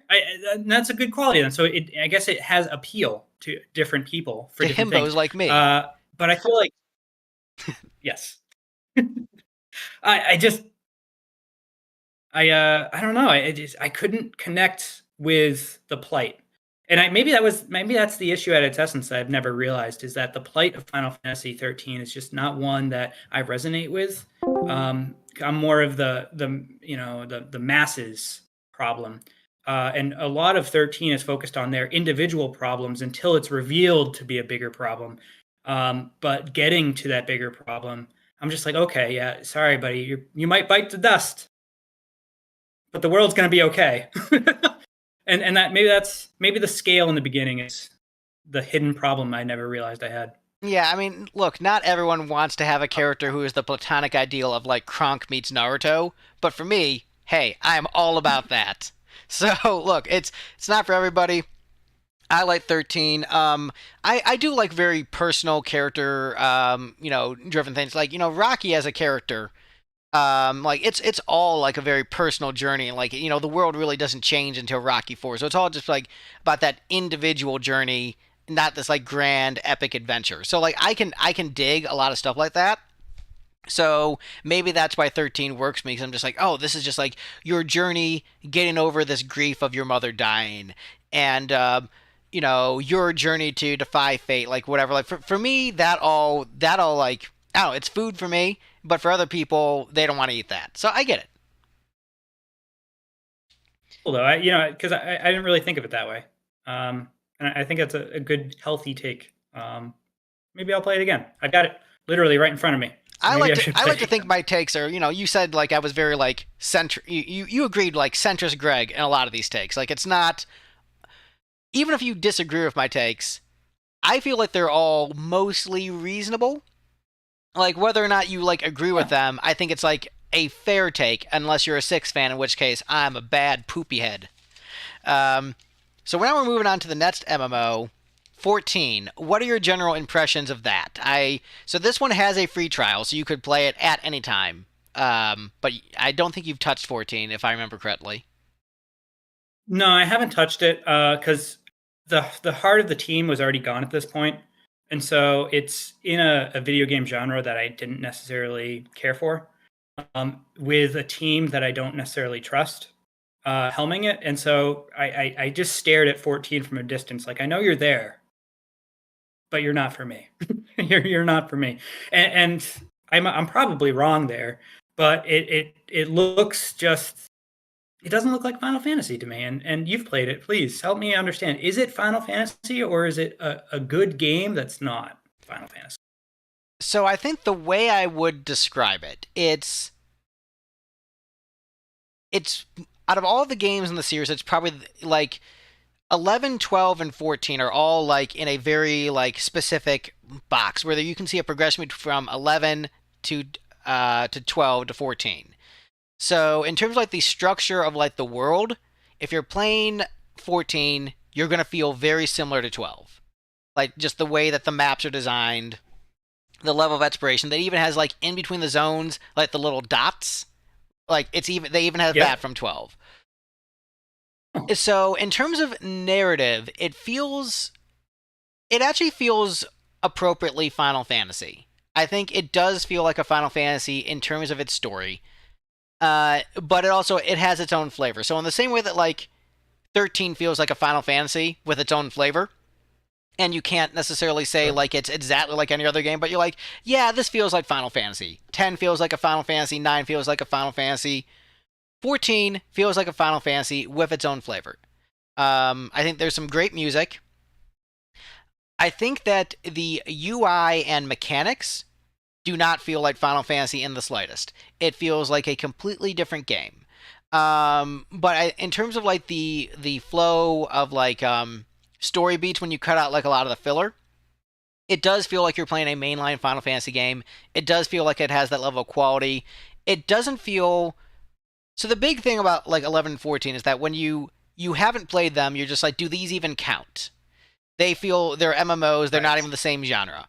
If you play 11 with a controller, you will feel like you're playing a mainline Final Fantasy. You won't feel like you're playing an MMO until you have to interact with other players. But actually just like sitting and playing it, and once you're like set up and going out on the adventure and doing the cutscenes, you're like, this is a Final Fantasy cutscene. This is a Final Fantasy battle. Like it feels like Final Fantasy. And so that applies with 14, but God, I hate the combat in that game. Like that is the one where just like the more of it I play, just like this combat sucks. Um, so I'm not used It's to. weird too because you think it would be an evolution of 11, right? You play 11, you like 11, it's a top tier game for you. So you think with that much time, money, and investment that has departed from 11 to 14 along the same genre, it would be better, Well, the right? I thing, mean, 10, I think, is the best mainline final battle system, it plays right? completely Uh, differently between 11 and 14. They're like really? completely different. So 11, it's like you go into your menus and you select attack, you select magic.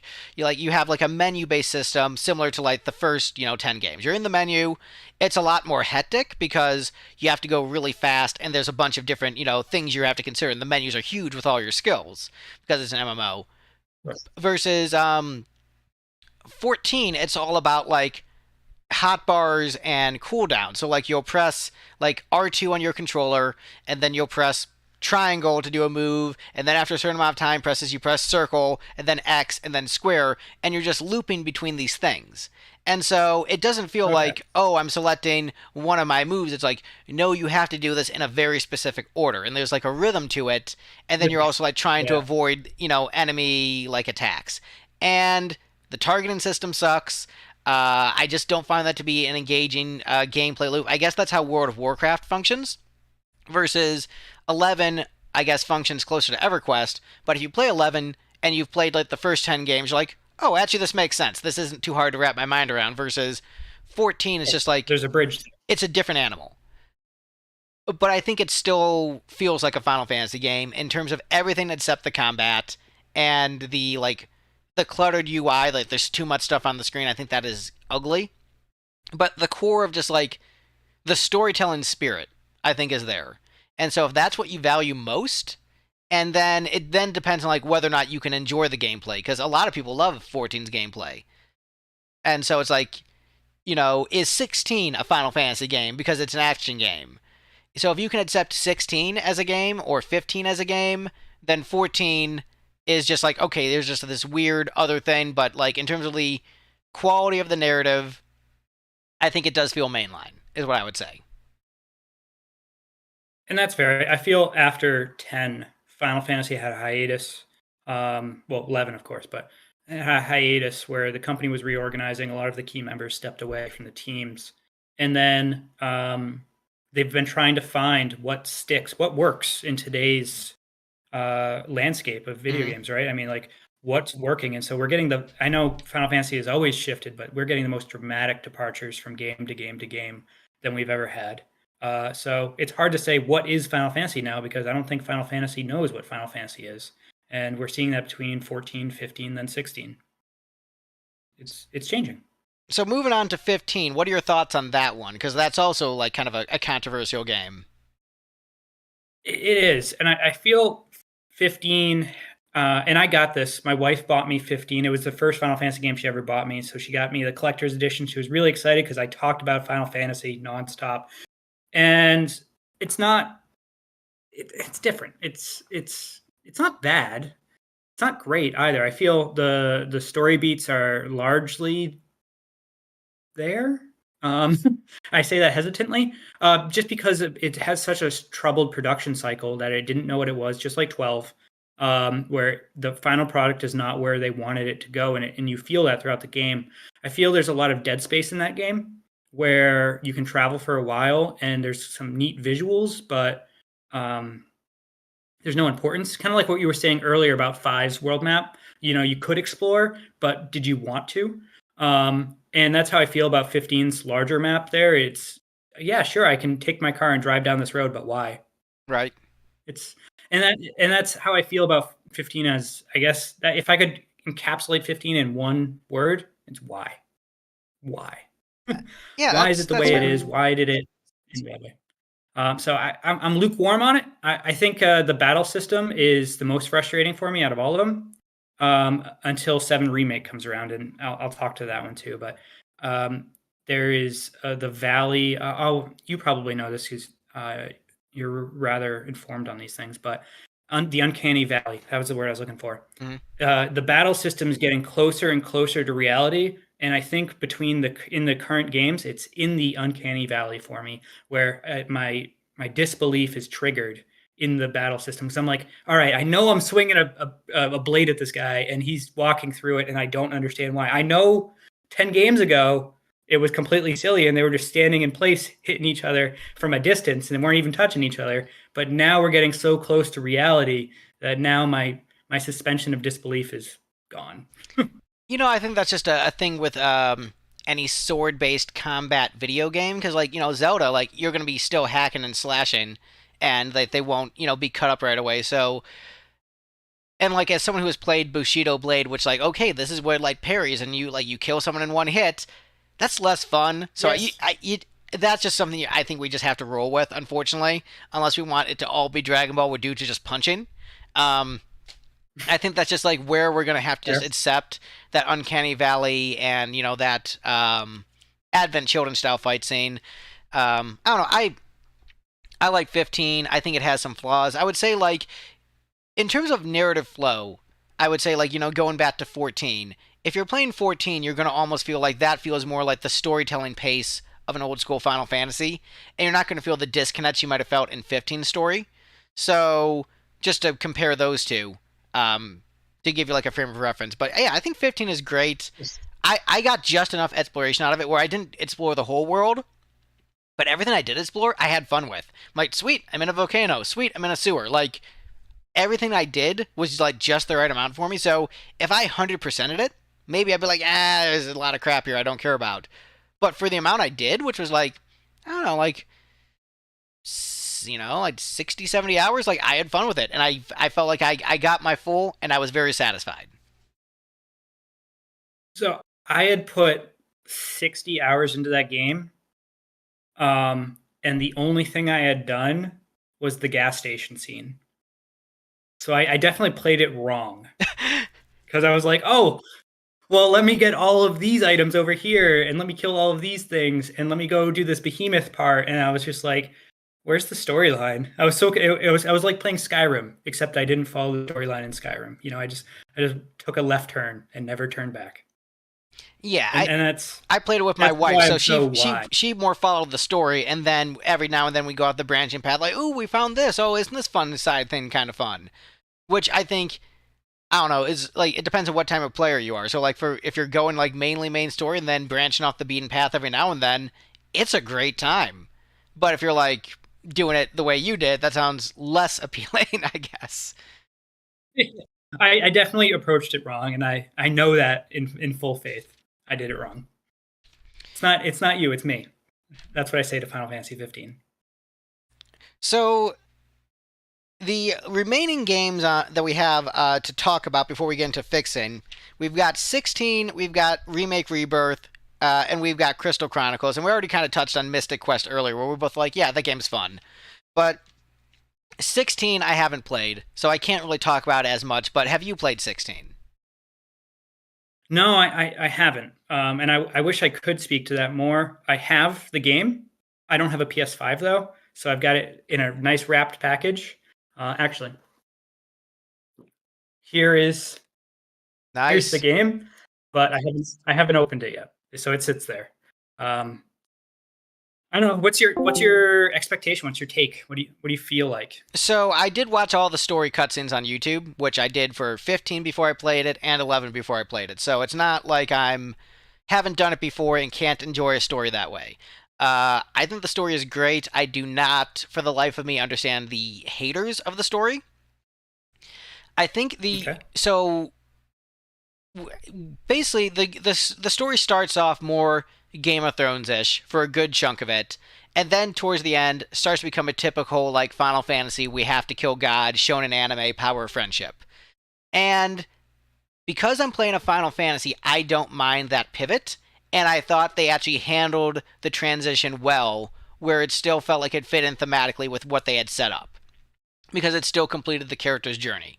So I didn't mind that, but a lot of people were just like, "Oh, another Final Fantasy where we kill God. I want it to just be the politics." So a lot of people complain about that, but I think it was handled well enough, and there was enough, like, great character writing, great depth, great themes, like a lot of good religious symbolism. We're just like, yeah, this is Final Fantasy. We're eating well. This is good. This is the most coherent story the game has had since arguably 10. You can debate 14 and 11, but 16 in terms of like a tight narrative, you can put it alongside like 10 and 6 and 7. It's just like it's right there. It's really good.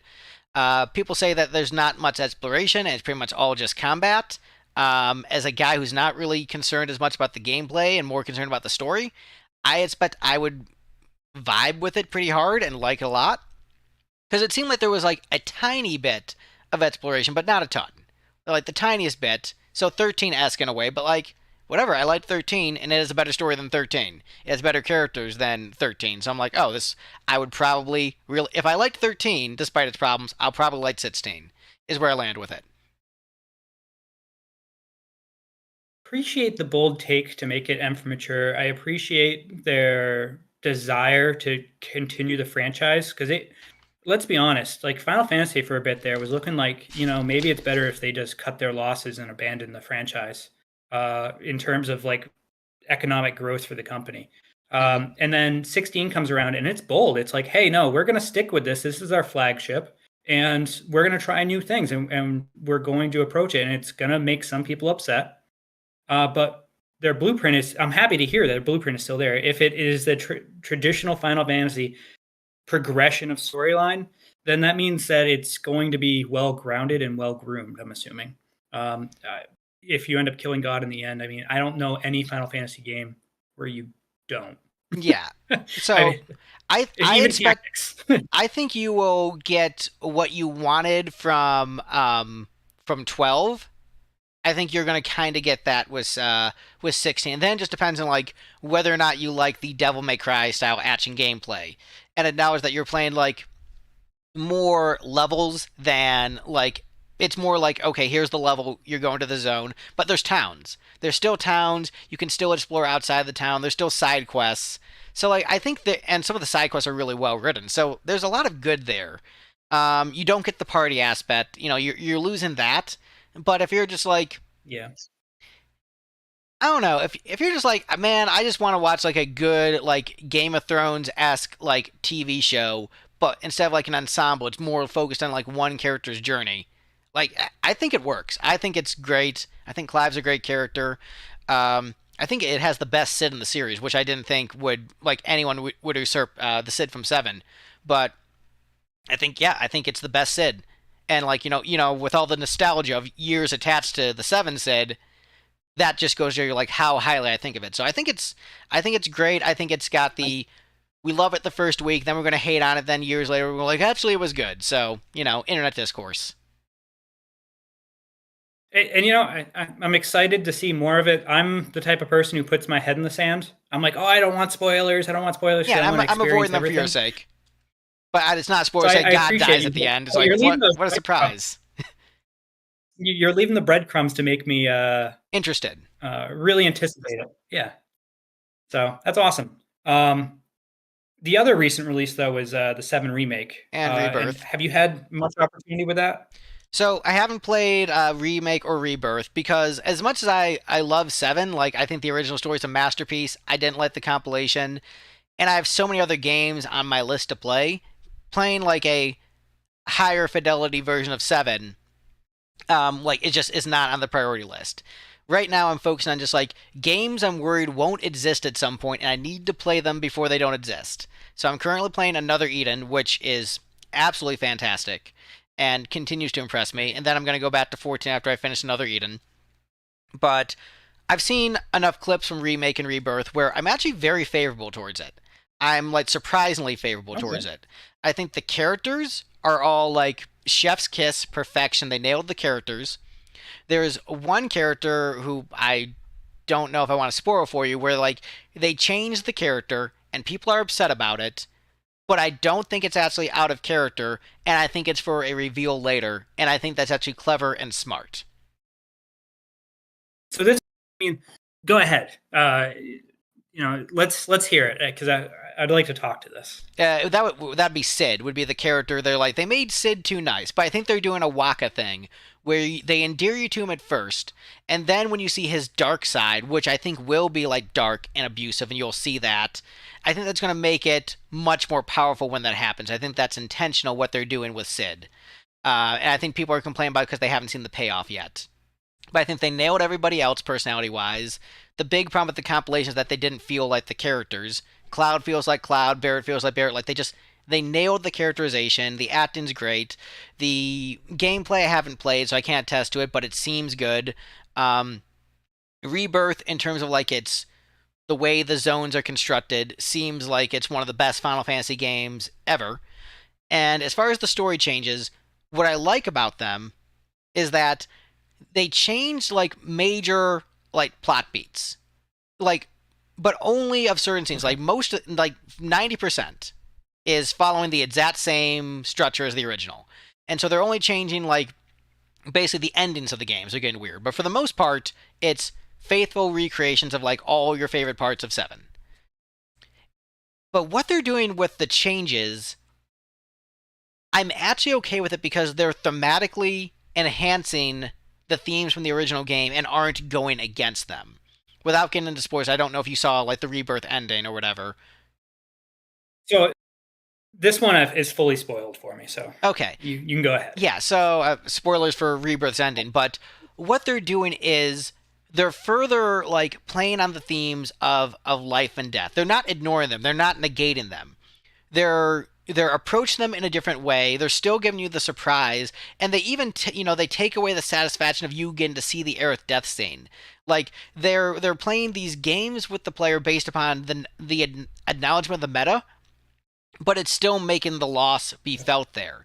And they're still having like, with Cloud finding out about Zack early, you're like, oh, but how are they going to ruin like his mental breakdown? But then it shows his refusal to accept Aerith's death and just seeing there and just being like kind of like a creepy psycho where he just like he can't accept that she died. And so you have like this, you still have the mental cracks, you still have the unreliable narrator, but then you're giving it this twist where just like he can't even process her death. He can't even see it with his own eyes. He just thinks she's still there. That's how much, he's in the denial stage of grief. And so we're still getting, Cloud's journey of like dealing with Aerith's death. We're still getting all of that, and we're still getting the unreliable narrator disconnected from reality. It's just they're doing it in a way that surprises the players, but it's not. It might not be faithful to like the exact one-to-one like story beat the way the script was originally written, but in terms of like the themes they're trying to convey, they're actually still very faithful to it, and they understand that. And even if even if like the story beat itself isn't as good as the original, I respect what they're doing with it because they are still staying true to the themes and the characters. And so I lean positive towards it despite being very negative towards the rest of the compilation. And so that, but this is not having played it, seeing the spoilers, like watching like the 2-hour endings. I wasn't that big on Remake's ending. I thought like, okay, whatever, this is just a silly anime fight scene. But what they did with Rebirth, I'm like, yeah, artistically I respect this. But I know that's a hot take. So floor is yours, sir. All right. So, yeah, it is a bit of a hot take, but I appreciate it. I think for me, so I've played a little bit of Seven's gameplay. Well, obviously not Seven, but the remake and Rebirth. Mm-hmm. I've played the gameplay. Kingdom Hearts-esque. I think it's the proper evolution of Kingdom Hearts in terms of the gameplay style. I can appreciate it. I was huge into Kingdom Hearts 1 and 2, not as much 3, but 1 and 2. So I was like, okay, the transition is there for me. I get it. I can understand it. Would I prefer one or the other? I think the answer is clear. I'd prefer the original Final Fantasy VII's gameplay over this one, but sorting them out and taking it as a separate game, fine. Where the cracks start to form is that I think they're trying to do too much in that game, and maybe that's echoing what I feel about 6, but I feel like the game is too drawn out now. I feel like it's not as tight of a product as the original Final Fantasy VII was, which is why I love 7 so much. Is there was never a dull moment in that game. This one, it's got that filler feel where, okay, here's the first week of Naruto, and we're just going to replay that scene 6 times for the next episode, but it's okay. So and I feel like that's what we're doing now. I do want to point this out, though, that a lot of people say that about Remake, but they don't have that same criticism of Rebirth. And I know you don't have a PS5, so I haven't touched that yet. But I've heard a lot of the gameplay criticisms, and the filler has been largely alleviated with Rebirth. So it is important to acknowledge that point. Fair, but I view them, it's one game still. I know it's Rebirth and Remake, but it is Final Fantasy VII just in a trilogy. So I have to hold the criticism of one portion of the game to the next one, because when the third one comes out, they're going to eventually release a compendium of all 3 of them together on a larger format disc that comes out. And when that happens, it's just going to be the Final Fantasy VII Remake collection. And at which point I'm going to have to lob the same complaints at that as I would any individual segment. And so even if they're fixing it, I think that it's still just one game to me. I do like I think it's beautiful. I think it's absolutely beautiful. I know some people were nitpicking certain things, but the project and the size of it they were taking on, the flaws are the flaws, and I'm fine with them.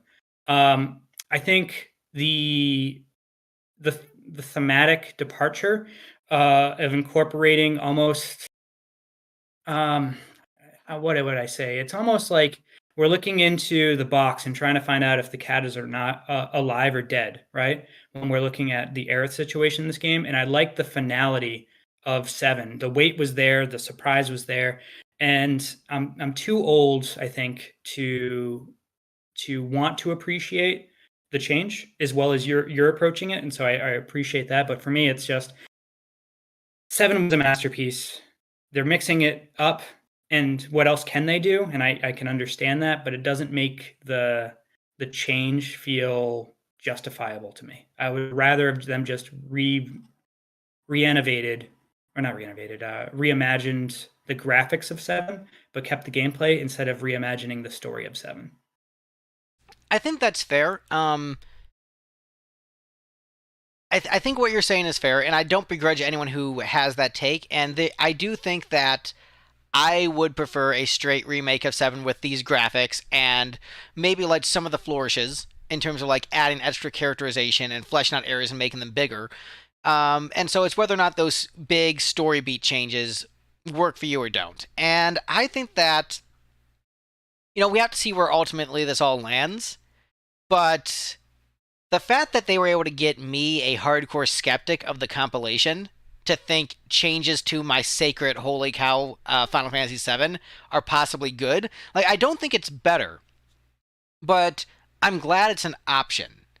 I think that having this plus Sure. the original Final Fantasy VII, it lets me look at the original game in a different context where I still love it. I can always go back to it. It's always going to be my favorite in the series unless, something tops it.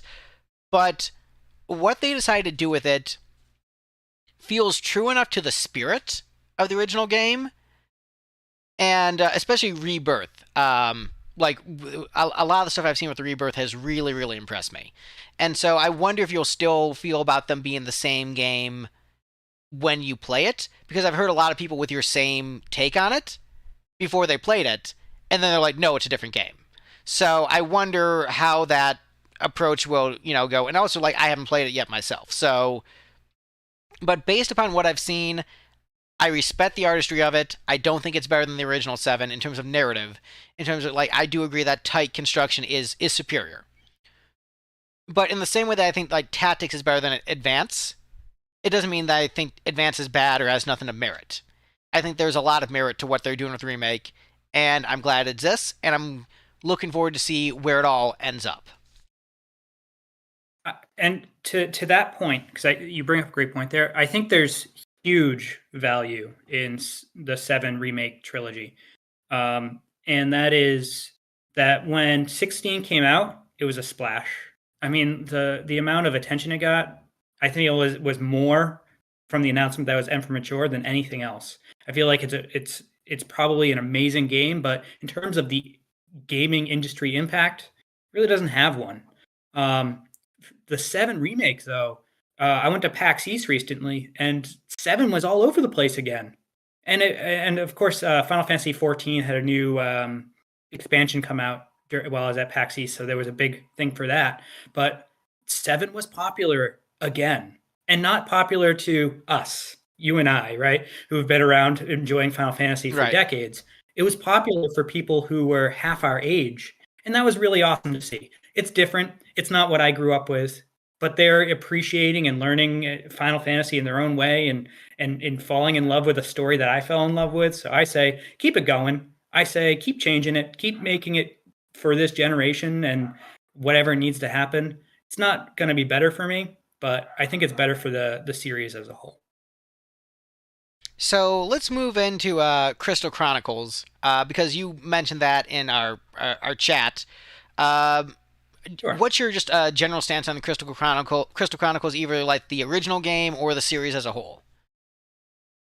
So, to the original Crystal Chronicles game, I find it to be the Final Fantasy IX in a lot of ways for the franchise. Where I was playing through that game and I was like, "Oh, that's this." that's this. And it felt like they were bringing back all of those original tie-ins to the story, and it was beautiful. It's a completely weird game that doesn't feel like Final Fantasy in a lot of ways, but the sprinkling of the Final Fantasy culture throughout that game is wonderful. So if you haven't played the original one yet, and I don't, please speak to that, you got to try it just for the enrichment of the world.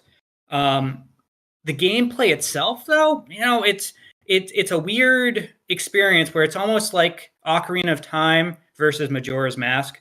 Crystal Chronicles feels very time constrained by the world and the setting and the progression of the story that forces you to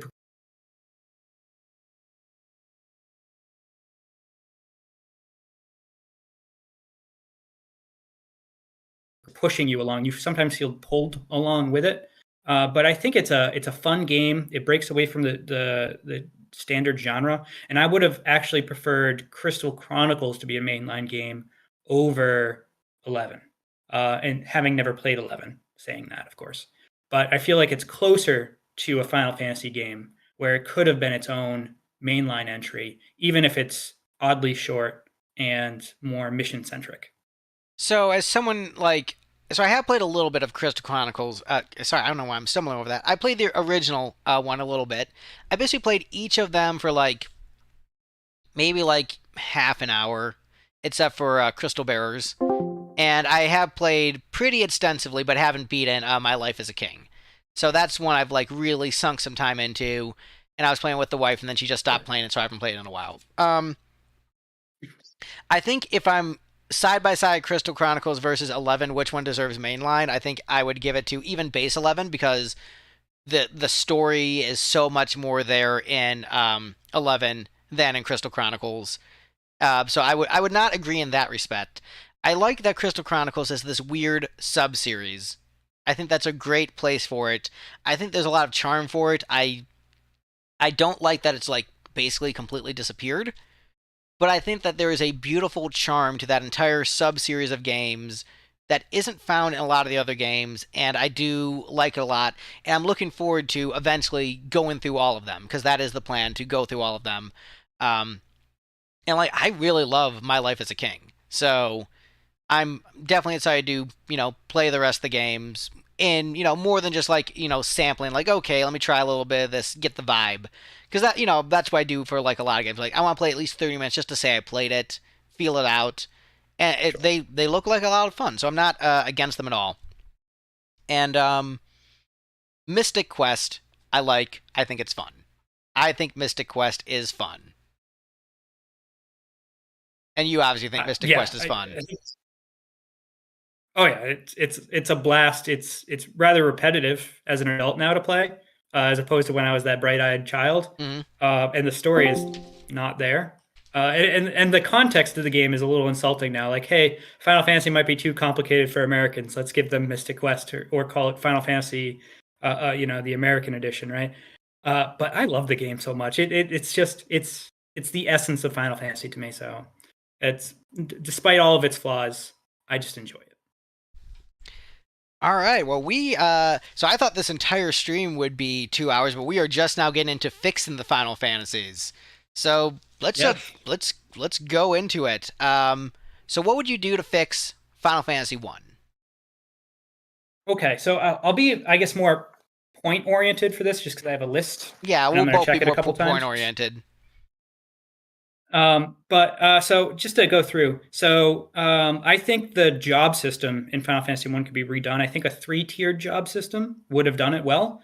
An evolution, like a mid stage that feels like somewhat of a progression is needed, because I feel like you get too far into that game where you're like, okay, well, this is my party, and then suddenly you get this power jump. It doesn't feel earned. I Hmm. feel like if we took a step in between that, it would have been better. The thief class needs to be able to steal. I mean, at the bare bones, steal would have been making thief, and thieves are just my favorite archetype in Final Fantasy. So I would have loved to have had that ability. I think the world map is one of the worst in the game and in the series, and that makes sense. I've got it right here. I don't know if you'll see, but it is extremely wispy. I don't know if I can. It's a Bring little that bit over. blurry, but yeah, I don't mind one's world map. I think I've got less like hard opinions on world maps than you do. I'm like, yeah, it's a world map, it's fine, I'm chill with it. Um, but yeah, sorry, I didn't want to interrupt your point. So Yeah. So I mean, it is, it is a very illogical map to me. I like map creation in video games. So to me, it's too bare bones. Some of the enemies feel out of place, like the crazy horse, the mhm. crocodile, the allosaurus. None of those enemies really fit into the greater context of the game, I feel like. Um, and then but there was some fun things like the Here Lies Link. I thought that was a That was funny fun. little touch you wouldn't get in any. You don't get that anymore. Well, yeah, because But they wouldn't and be the War referencing Mech. other game franchises they don't own. Why would they do that? Exactly, right. And they changed it to Erdrick, and that's fine, I guess. But uh, to go back to the War Mech, though, I think the War Mech is the biggest problem I have with the game, which is a weird one. But it is such a rare and powerful enemy that I encountered it on my first playthrough of the game, and it wiped the floor with me. And I was just like, oh, I left the dungeon. I left. I said, okay, I'm going to go get stronger. And then I came back to the dungeon and I never saw it again for another 5 playthroughs of that game. And it's just a weird oddity that it's a super boss that is a random enemy that doesn't appear and you're not prepared for it. And it's just, why? They could have done so much more with it. So if I Yeah. was to change it, I would create it as a dungeon boss, an optional dungeon boss like they do later down the road with other things. But I Mhm. think the game would have profited from having something pronounced that is stronger than the final boss. I think that's fair. I kind of like the charm that's just like a random enemy that can wreck your day. Like to me, that's hilarious. But also, I think that your take is completely fair. Mine are like very minor things. Add Sid, add Chocobos, add Yes, Moogles. yes, Done.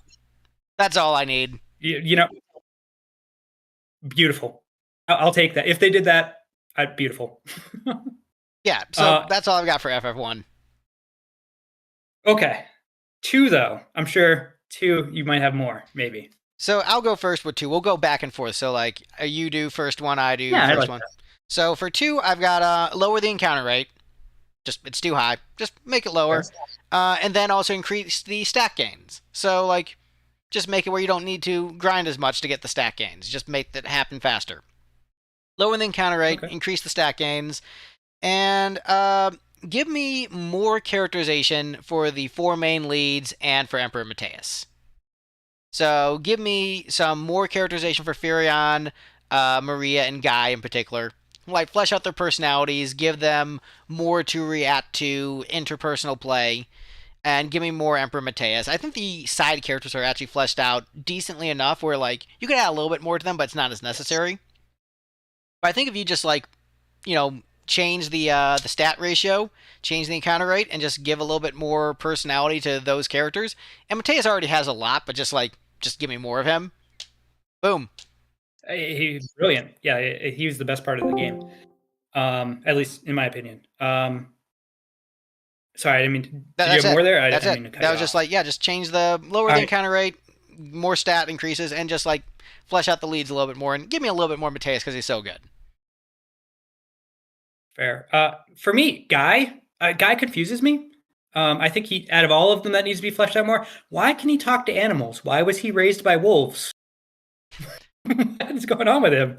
Um, but I think Minwoo is a gem. I would keep him. More Minwoo. I feel like what that game needed is a tangent party, a party progressing in the story, complementary to yours that you run into from time to time. That's part of the resistance to make it feel like more of a resistance movement. That maybe that party gets wiped out halfway through the storyline though, and it gives you more drive or whatever. But I feel like it started off as like this resistance movement, but then it became Final Fantasy One, where it's like, okay, we're kind of on this adventure. So I feel like if you had that tangent party, it would have brought the resistance movement a little stronger. I think Borgin is a weird dude. That was the former Count of Finn who gets Yeah. killed in the ice cave or snow cave. Then he's a I think zombie. he could have used more development. Yeah, I think they could have fleshed him out a little bit better. And then for anything at all, please, and you addressed this already in your other video, but fix the Chocobo theme, Yeah, please. yeah, that's fair. So that's what I got for 2. All right, so what do you got for 3? So 3, I have less on because I think 3 is such a good game already. But I would have included the unused summon they had in the game. They cut a summon named Guardian, um, and he was rather like this amalgamation of like a robot and Odin combined. Pretty cool concept. I would have loved to see them implement him. It needs the ATB system. I think that game just needs the ATB system. That's where I feel about it. And then I don't know if you've ever seen the original concept art for Chocobo, but it's horrifying. Yeah, I don't So I'm like it. glad they went with the Chocobos we know today. Yeah, much better But choice. I've got really, I mean, that's it. That's it. Like I love Final Fantasy 3. I think it's great. Yeah, I don't know if I need ATB system. My things I need from 3, or I would want to improve in 3. Give me more Zand. I think we could see more of him throughout the story, because I think he is a interesting character in concept, but you only see him in one scene, and he's got a cool design. So just like, give me more of him. The guest characters that join the party temporarily. Let's control them. Let's add them as full playable characters with special jobs that only they have and that you unlock after they're in your party for a little bit. Okay, that's cool. And that's That's it. like a tactics approach. Yeah. Except, you're almost you didn't play Dimensions 2, but sorry, Dimensions 1. I assume you didn't play Final Fantasy Dimensions. But what they do in that game is it's basically Five's job system. But they have so you have a party of 4 and you have a 5th guest member, and that guest member has a special job, and then after they leave the party you unlock that for your other characters, and so it gives you time to play with that job cool. and experiment with your other characters. Then you're like, okay, this is what the functionality of that is.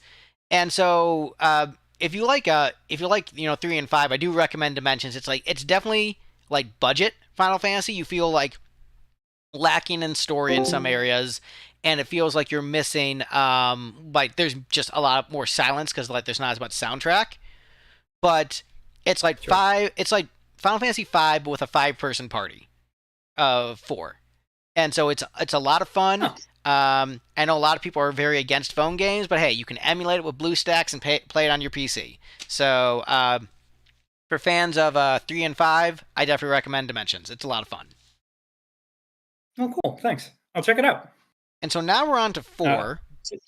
And so it's my turn to go first. I would say for 4, what I want is in the GBA version, you can choose your party at the end of 4. I would like that feature to be in pretty much all versions of the game. I would probably still choose the same party I had, but I would like the option. Seems nice. Okay. Dark on the PS1 version of the game functions differently than in a lot of other ports of the game, and it's so much better. So I'd want Dark to function the way it does in the PS1 version, in all versions, and I want Moogles. I like the little name and way dudes hanging out on the moon. They're cute, but give me Moogles also. Give me both. You can never have too much Moogle. Right. That should be a T-shirt. Never have too much Moogle. I know you like 4 a lot, and I've already touched upon some of my criticisms of the game that I would fix earlier. I think Palom and Porom are too young. They're 5. And now with kids, I kind of look at a 5-year-old. I'm like, suspension of disbelief for me. So I'd make them maybe like 10. I think the 4 Fiend designs are kind of actually weak in Final Fantasy 4. Except, what was his name? The Scar Malignion, or I can't remember his name. I liked his design, but the other ones I felt were a little weak. I would change them to like the 9 designs. I really liked the 4 Fiends and 9. Okay. And then the fake deaths, I think, took characters out of your party too often. And so I think the battle system suffered in 4. And I like how we have 4 playing right now as we're talking. Yeah, that is a nice coincidence. I just put my ranking video playlist on and just let it roll. That's perfect. So I feel like if you just removed some of the knocks to the battle system by cementing those party members a little bit longer, and then just those small tweaks. I think 4 is great outside of the things I've already mentioned. So I do really like the party swapping, like that 4 forces you into. I enjoy that. I know that's not everyone's favorite thing. And the fake deaths have a charm for me. I think I might, instead of doing all the fake deaths, I probably would have, I might have made them permanent deaths for narrative purposes. But I don't know that there's so much charm for that for me. Where like I give that a pass. That wouldn't be in my ideal version of 4. My ideal version of 4 has the things I mentioned. Hey, and it's a great game. I think it's your turn to go first on Final Fantasy V, I believe. So what would you fix for 5? All right, so 5, I've got a little bit longer of a list, but pretty much I'll go through it quick. I think the sprites are awful in 5. I would fix the character sprites. I've got like Amano's artwork as a compilation here, Mm-hmm. and the artwork he does in this for 5 is beautiful, but the sprites are awful. I think X Death can't be the boy. He's in 2 different worlds. Not I know narratively he is, but like he's funny, he's a jokester, and he's a splinter in your finger, and ha ha ha, and then he's killing Galuf. Like, which is it? I don't understand. You can't have both in the same scene. So I'd really start to tone him down in both ways to make him more centralist. I think he's just too extreme in both sides. I think Creel, I don't think she fits in well. I think she should have had overlap with Galuf. I think she should have been in your party before his death. Spoilers, I guess, for Final Fantasy V. But I think she should have been in before, and that just absorbed his stats. I think that would have been better. I think King Tycoon and Dargan, I think they could have been handled better. I think they were kind of just forgotten about for a larger part of that game's narrative when they should have been more centric to it. I think Forza and Magisa, I don't know if you remember who they were. They were the bounty hunters that hit you with poison, and then you got to cross the bridge, and it's the really buff guy and the girl with the whip. Oh, wow, yeah. They were very memorable. Yeah, weird. As I played more and more, I'm looking at them like just thematically weird in that game. And then and I got 2 more here. X Death's final form I thought should have been completely redone. I think his base form looks better and should have been the final form. And then Sildra, she had 2 deaths. The big serpent there. Yeah. I felt bad the first time, but her randomly coming out to save us to then die again off screen by backing out slowly could have been done without. But So mine is a lot simpler. More characterization. That is the only note I have for 5. Just give me more characterization with the leads. Literally it. Otherwise, like, I can roll with the rest of it. I don't know, and also give me more Flossie. Make Flossie like a 5th party member. Okay, go ahead. You got 6. Though. I got 6. Good luck. This is actually going to be really short, surprisingly. Combine Terra and Celis and add more structure to the World of Ruin. The end. Well, yeah, okay. How about I you? guess I'll just turn over my note page. but that's outside of what I already said. You just hit it. You hit it. Yeah, I think we're pretty aligned on 6. I'm a little harsher on it than you are. Which is weird if you look at outside my of what I've already comments. said. My comments are I like, think he's we terrible. agree. All right, well, wow, we just plowed past 6. All right, sorry for the folks waiting for that. Final Fantasy VII. This is also quick, but it's your turn first, so 7. All right. Well, it's going to be slower for me. I think Nanaki, his relevance fell off narratively, and I didn't like that. I wish his narrative continued forward a little bit more throughout the ending part of the game. I feel like the 13 part where he gets worried about whether Sephiroth will be able to take control of him or corrupt him as well. I think that didn't pay off. It was generally like, oh, that could be a thing, and then it was forgotten. Mm-hmm. The Kate Sith, I'm going to say Kate Sith rather than Ket Shi. But Kate Sith's death went on way too long to then come back instantly. I would have changed that. I think Sing, the head of the Turks. You needed a fight with him, I felt like, and I needed a conclusion. Did he die in the temple? I know that the Advent Children came out and everyone was like, "Oh, he's alive," but like, I wish I had that in the game. Yeah. The snowboarding scene I felt like went on way too long. I think there should have been a some type of scar on Tifa's character model that also got brought up in game. Like, hey, she just got slashed by Sephiroth. Where's the evidence? It's I don't know. It's under her shirt, dude. Come on. Like I assumed it was like larger. I guess I'm not. Yeah, don't make me feel weird. I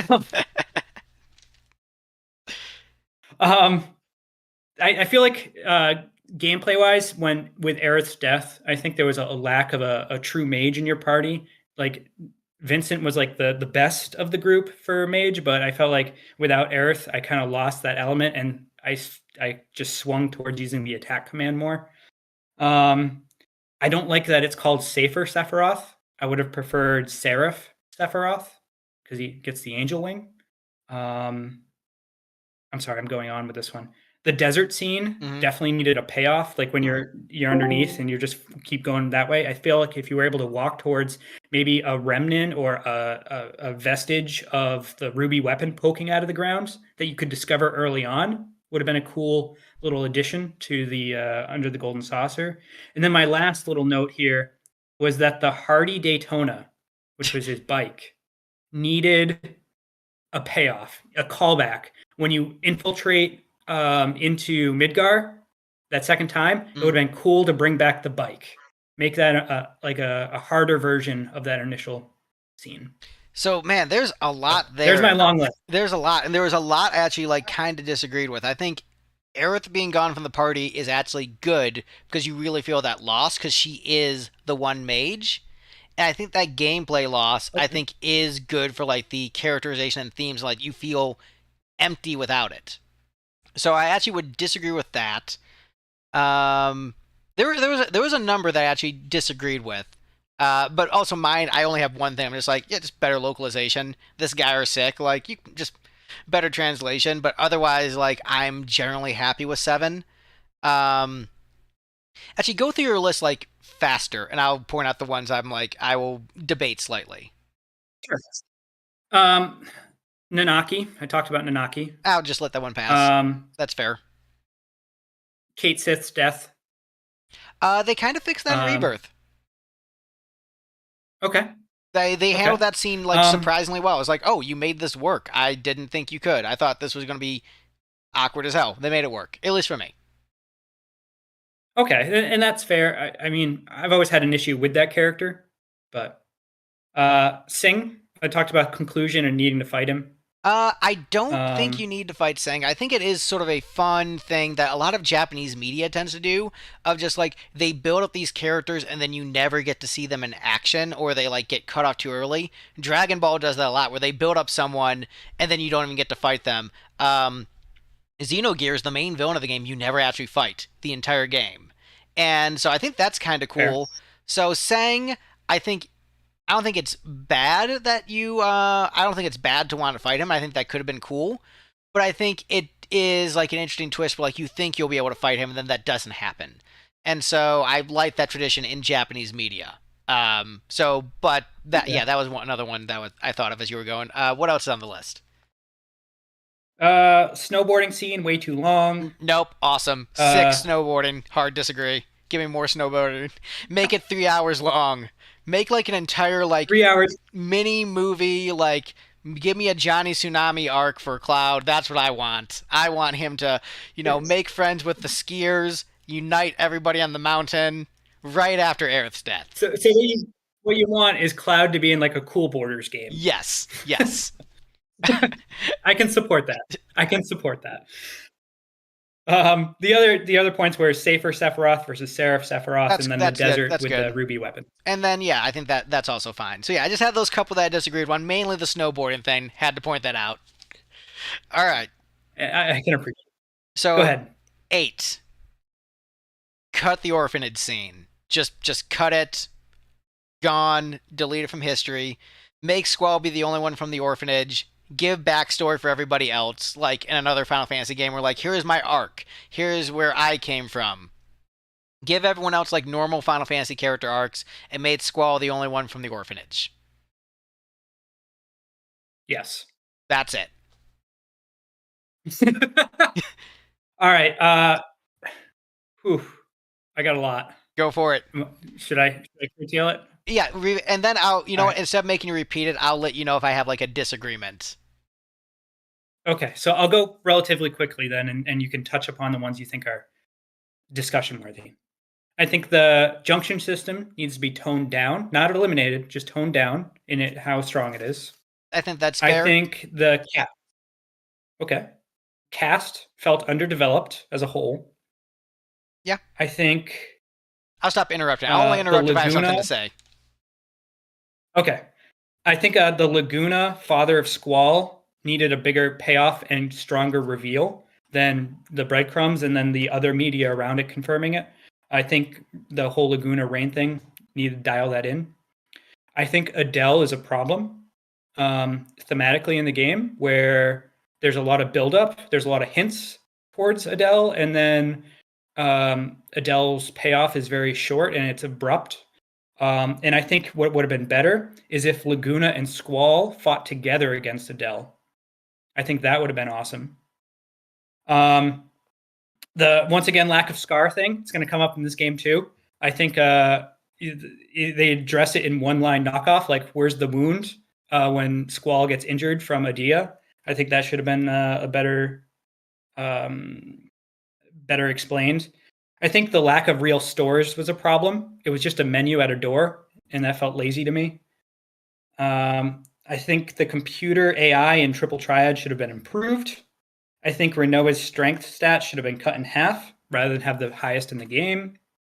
I think the cars were poorly implemented. I think Angelo Cannon is crazy. I think Irvine as a character is a problem. I think Angelo And Cannon then is great, but also like I like eight for it being stupid. I don't think Irvine as a character is a problem. I think he is the Gambit to the X-Men. That is the cast of this game.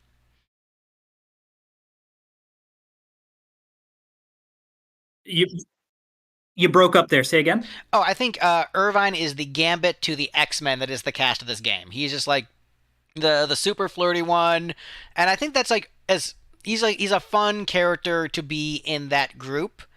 Um, and I would have just made like his failure to assassinate the sorceress just be nerves, so he can put up this facade of being really really cool, but then just ultimately is still like a nervous kid who cracks under pressure. So I like Irvine. Okay.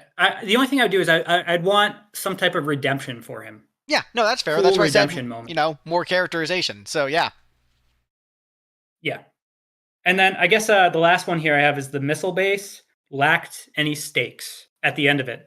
All this, split your party up. Who are we gonna lose? And like this whole build up, and then they just roll up in a broken vehicle from the water randomly to Fisherman's Horizon. yeah, but also that is part of the charm of like eight being really stupid. So I hear you, Yeah. but I love how dumb it is.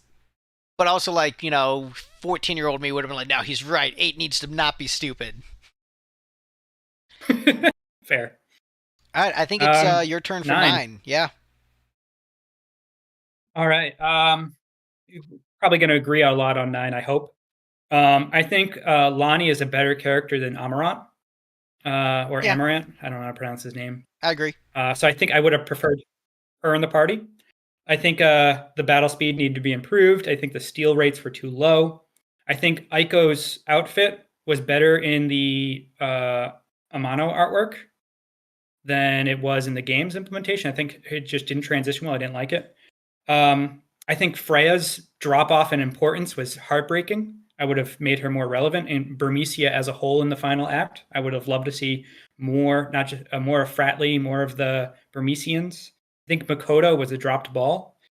I do like, and this is headcanon. This is the first time I'm going to say headcanon, but Vivi, I love that his name could be interpreted as 66, like a number of one of the mages off the assembly line, 2 Roman numeral 6s. So in my own headcanon, I've always enjoyed that. I think Blank should have joined the party. I think Steiner should have been stronger in comparison to Beatrix based on their lore about how he beat her originally and all of these things that the lore went into, but yet she dominates him constantly, and I just didn't understand it. I didn't understand the non-human races that they just never address. Like, why is there a hippo running down the street? It's goofy. I think it's fine. I think that is just like that is just part of the world, and the fact that they don't ever address it, I think that works because like you have like Freya who's of a different race, and just like yeah, just like and Kina just like yeah, you just have different races just hanging out, whatever. Fair.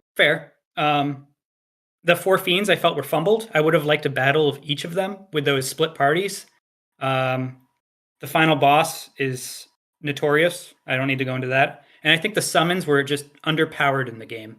From 7 to 8 to 10, I think like the summons in 9 were the weakest. I think a lot of that is fair, and actually I have similar points to you.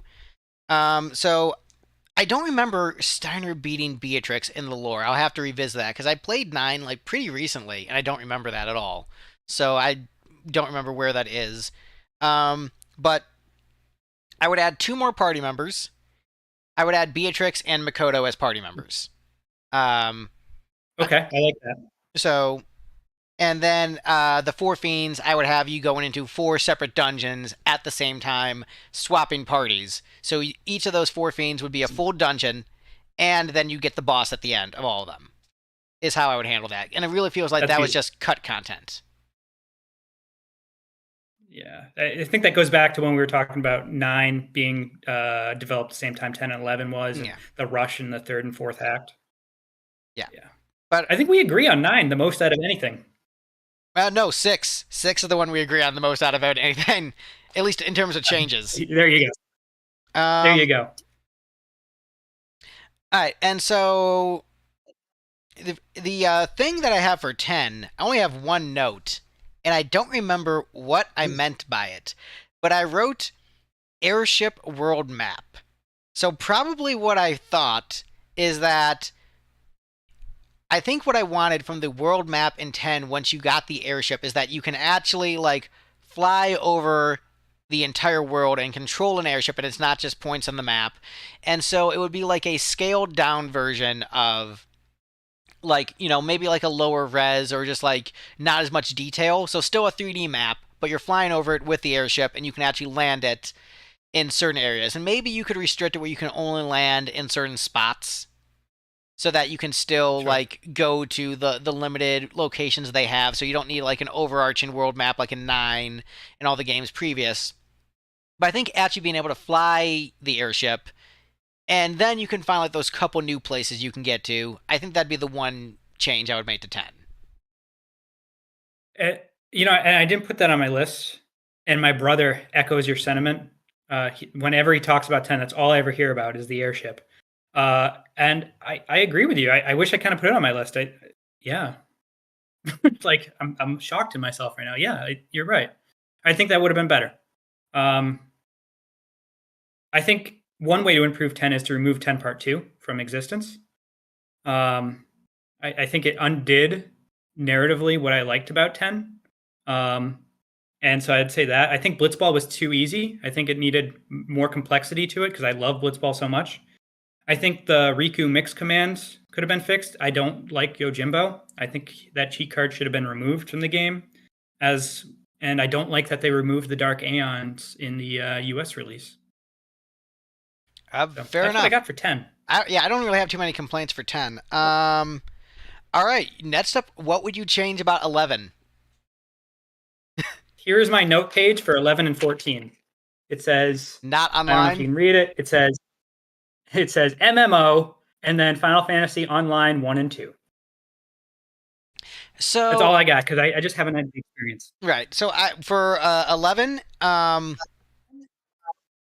I would say the biggest thing I would want for 11 is quest markers. They don't have those.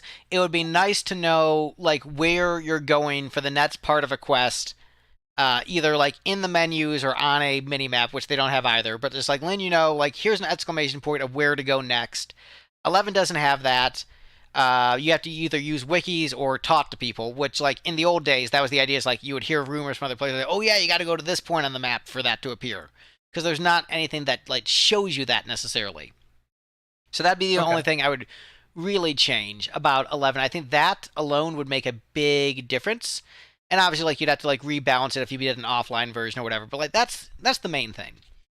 Um, and now we are on to 12. We'll hit up tactics and the spin-offs at the end. Um, Sure. but for 12, main thing, give me some battle music. Give me some battle music when I'm fighting like in random zones. Don't just have the zone music. Give me some battle music. Like I have a lot of Okay. things I like that's the only thing I have on my list cuz like I can kind of deal with the rest of it for what it is. I think 12 has a lot of merit. But just give me some battle music. That's my main thing. Give me some battle tunes. And I'm gonna I oppose you on that one actually. Um, I love the fact that the battles feel not like Final Fantasy battles. For some reason, like I know I'm contradicting myself by saying that. It's almost like a paradox, like why 12 and not the others? But for some reason, I just feel the flow of 12 is just so much better in that regard. And But Luna overall, Cross, I this is think not Vicenarian, but Jesse is very cool. He is also cool. There are other cool people I talked to, but yeah, I should do a stream of Vicenarian again. sweet. But so I'm Yeah, sorry. You were. I'm actually trying to respond to the chat when we actually get comments. But so 12. You don't mind the ambient noise of the like there's a charm to it, but I think I don't know. Maybe some zones just have the zone music. It's fine, but I would like an overall like battle theme. Like if you're doing battle themes for the series, you're doing a playlist. There isn't one for 12. There's boss themes, but there's no here's the 12 battle theme. yeah, yeah. Um, but for some reason, if I was to take any other game and do that, I think it would fail. But with 12, especially the remaster with the fast forward system, I don't know how you would implement the fast forward system as well if there was battle music. That's fair. And also for me, like who only played the original without the fast forward system, I feel like my opinion on 12 would be very different with 4 times speed. I think I'd be much more Great. favorable towards the game. But like for all you're just like Greg hates 12, like remember the PS2 version, dog. Think about that. Imagine that was the only version of the game. Would you still be like, "Oh, it's like the best one?" Like, yo, dog, I don't know. No, that was the quality of life improvement that saved that game. And I think we beat the dead horse on 12. The game was slow. The ending was boring. The change in direction in production killed the storyline. Um, how would I improve it? I would have kept the original product make and then make it added four make it an times entirely speed. different game. Run by Yep, Matsuno. How would I fix 12? exactly. Make it not be what it is fundamental. So I tried to keep it like not like fundamentally changing the game with a lot of these things. So like if Okay. fix 12, like yeah, make it a different game, but like or fix 15, make it versus 13. I tried to be like, okay, what are like tweaks around the edges rather as opposed to like fundamentally throwing it into the trash and starting over is how I approach these, which I assume you basically did too. I did, except for this one, because this one it's just fundamentally flawed. Because the beauty of that original promise is just too great for me to overlook. Man, that's really fair. I mean, it would have been better. We both know it would have been better. Like just what we got was still fine. What we got, there's still charm to. It's still like a finished product, and I think there's merit in what we got, but like it just isn't as good as what we would have gotten. Yeah, All right, let's see. I I think forgot. Who you does next on 13? You or me? I think it's you. I think. uh, yeah, I think so. So the once again, criticism, lack of towns, shops. I would change that. I would create. I think you need more connection with the outside, and I think it was done best when you were staying with Hope's dad. That was such a amazing moment in that game for me that it really brought me into it. And Hmm. then after that, I longed for it to return. So I think either removing it completely so I don't get that great feeling ever, or incorporating more of it. Dotted throughout the series would have been good. I think the characters could have been better designed. Um, Interesting. just overall. Interesting. I think I know a lot of people rag on 12's character design, but it fits the world. I feel 13's design was too far in the opposite direction, where they were like rebounding from criticism of 12, and I think they could have toned it down a little bit. Um, and you see that in other games where it's constrained brilliance. I think this one was just brilliance overbound, and I think that constraint would have done well in the characters. Yeah, that is interesting because I actually think the characters in 13 are really well designed. And I think it is more constrained. Like, I think, maybe if I'm looking at, like, I'm comparing the, like, even, like, to, like, Lulu and Waka and stuff, where it feels like those are far more wild designs than, like, Lightning, who just, like, okay, she has pink hair, but, like, her design isn't that wild. Saz, like, has a green jacket and an afro. Like, I don't see that necessarily, but an area where we do agree is towns. My one note is towns. I think if they had towns in between the dungeons, people would like not hate it as much. I think everyone would just chill out.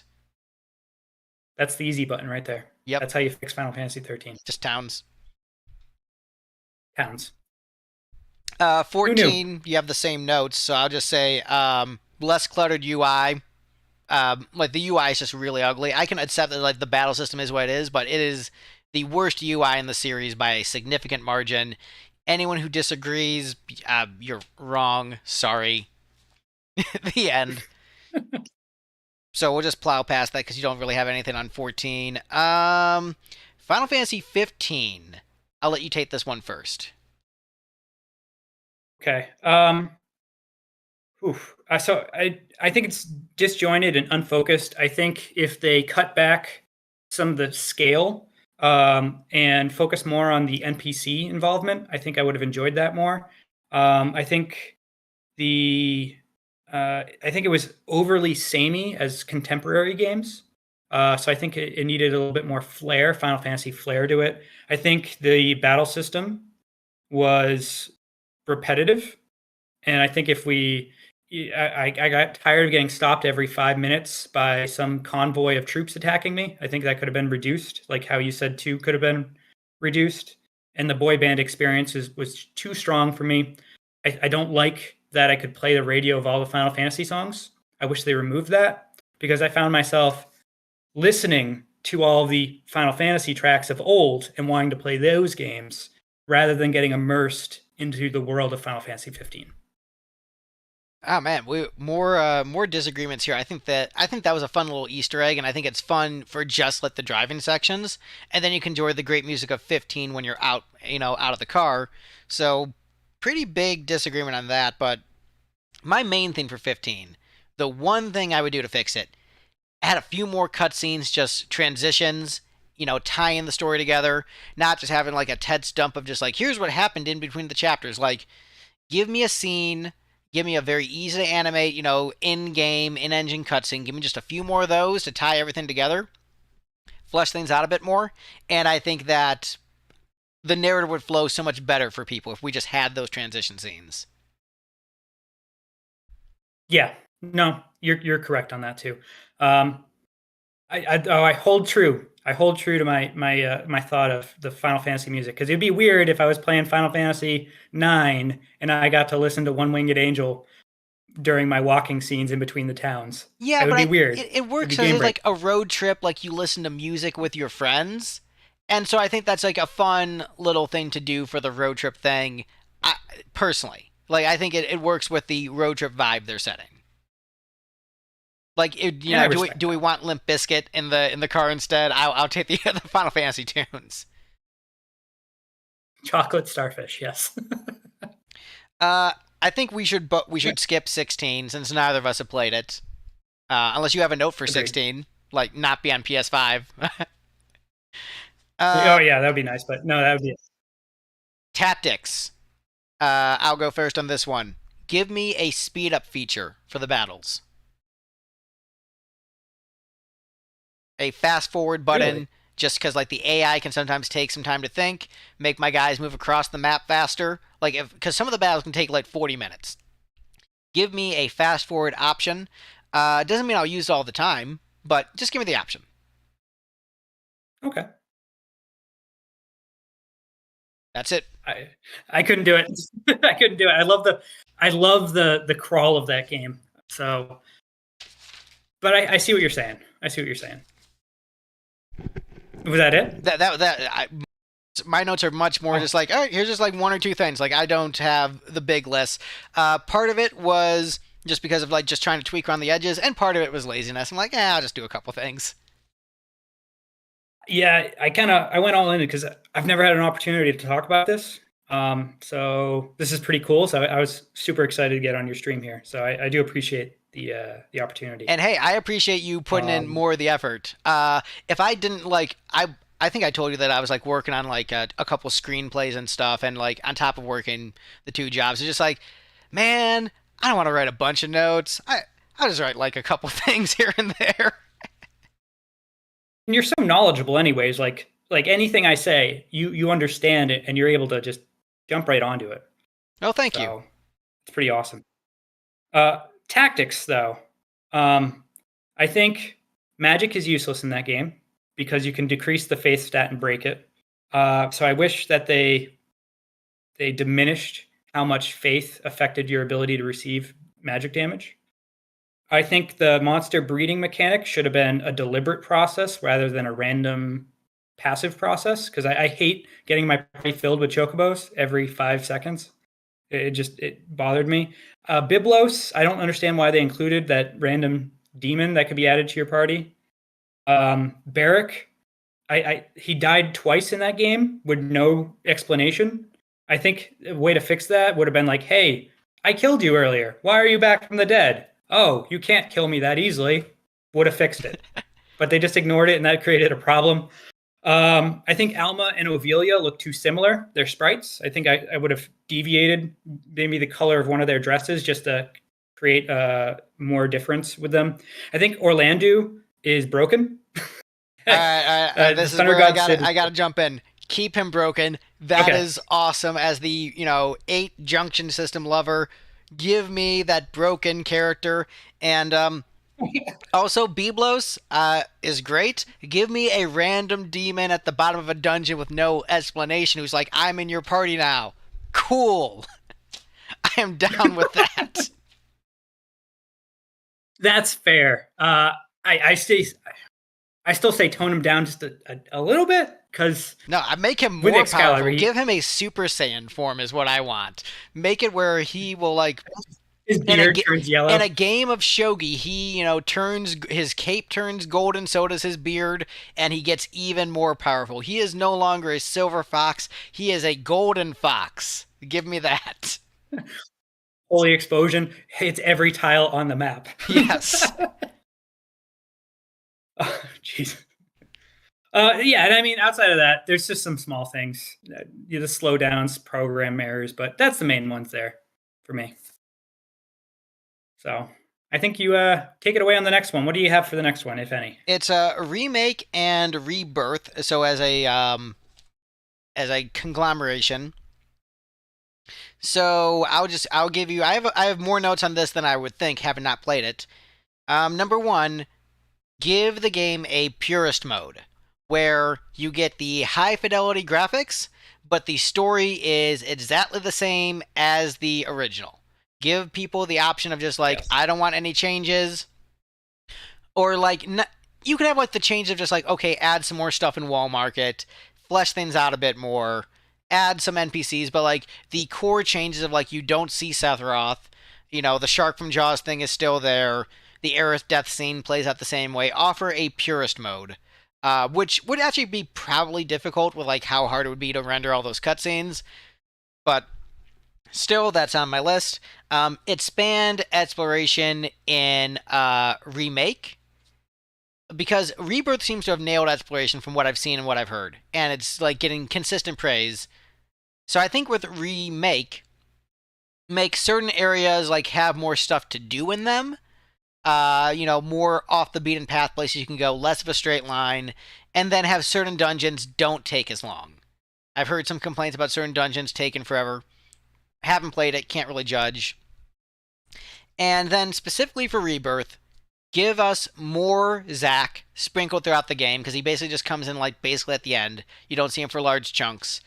I think that is something that would be useful, and playable Sid and Vincent. And that is what I have for the remake Rebirth saga.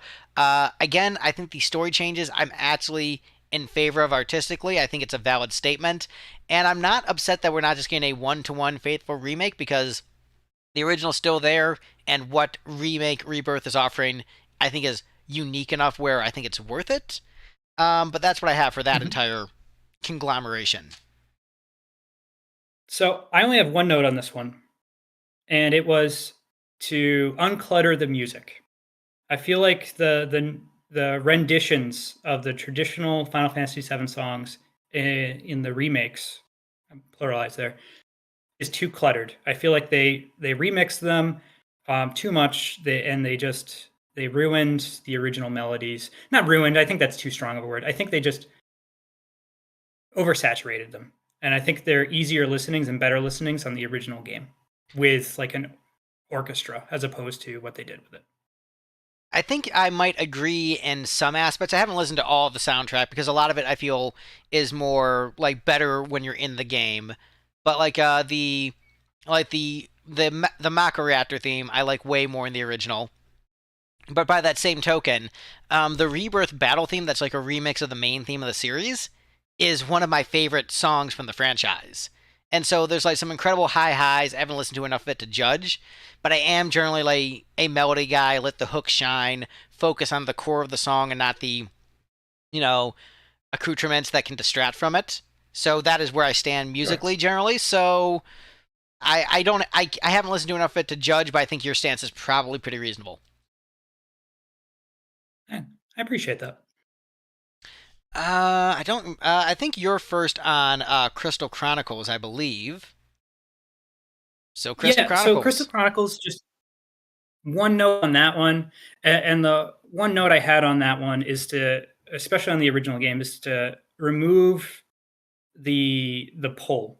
I feel like that game is constantly pulling you forward with the day counts.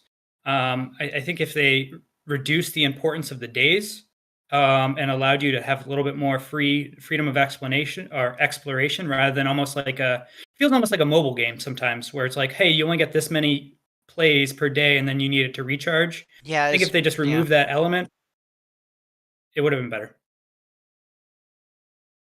So mine for Crystal Chronicles is you can't play a lot of these games. Is the issue with Crystal Chronicles? A lot of them are lost to like DS or like a WiiWare title that you can't buy anymore unless you emulate.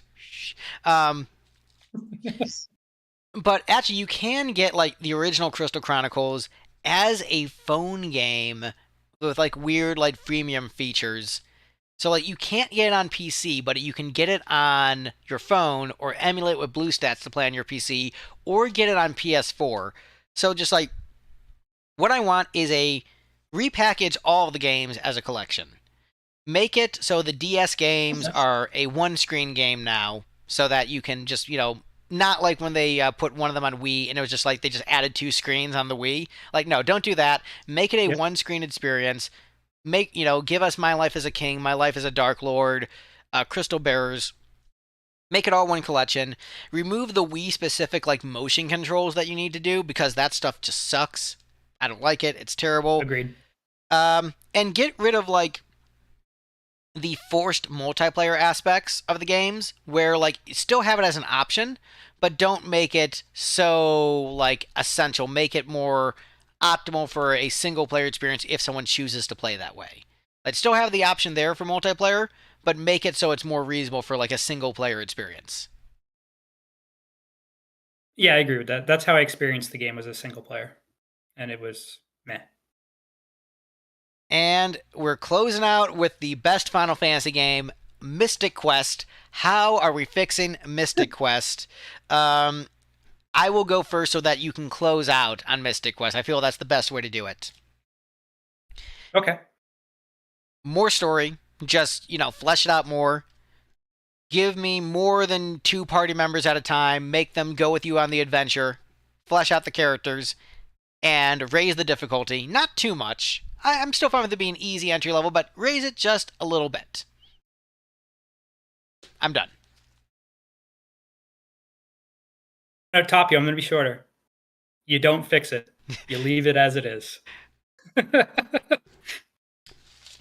I Well, love it. bravo. So we have fixed every Final Fantasy game. We did it.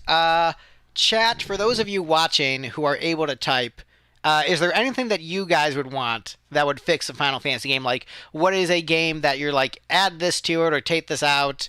Chat, while you're here, I see you. I see you exist. Talk to us, chat, because we are about to wrap things up. While we're waiting on chat, do you, overall thoughts on this experience of a live stream? We did it, man. We did a live stream. It worked. People watched. People commented on occasion. I think it's awesome. When do you get the opportunity to talk about Final Fantasy for 3 hours with someone that I've never met in person before? So this is a pleasure. The format is nice. I think it's welcoming. It's almost like a discussion on the coolest video game franchise ever. Sustain. So the trick with finding people to talk to about Final Fantasy is just asking them, because I've been like, there was a Final Fantasy podcast that I kind of like hijacked and was on like 8 episodes of. So it's just like, you'd be surprised what you can do on the internet if you send an email and ask. They're like, what? Someone's communicating with me. It's a it's a wild time. But no, this was fun. I don't know, like, based upon my schedule, how often I could do a Final Fantasy stream, but I do know I want to do more streams like this. This was a good time, and I appreciate you, reaching out. I feel like I made a new friend. I'm sure we will be, chatting on the Discords.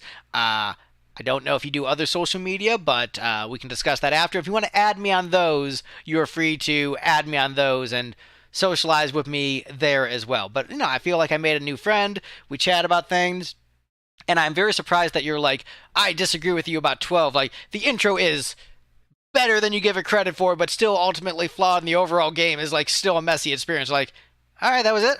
Like, I was expecting a lot more. Like, all right, you just thought the intro was, like, a little bit better than I did. Was there. The bravado was there. The bravado was there.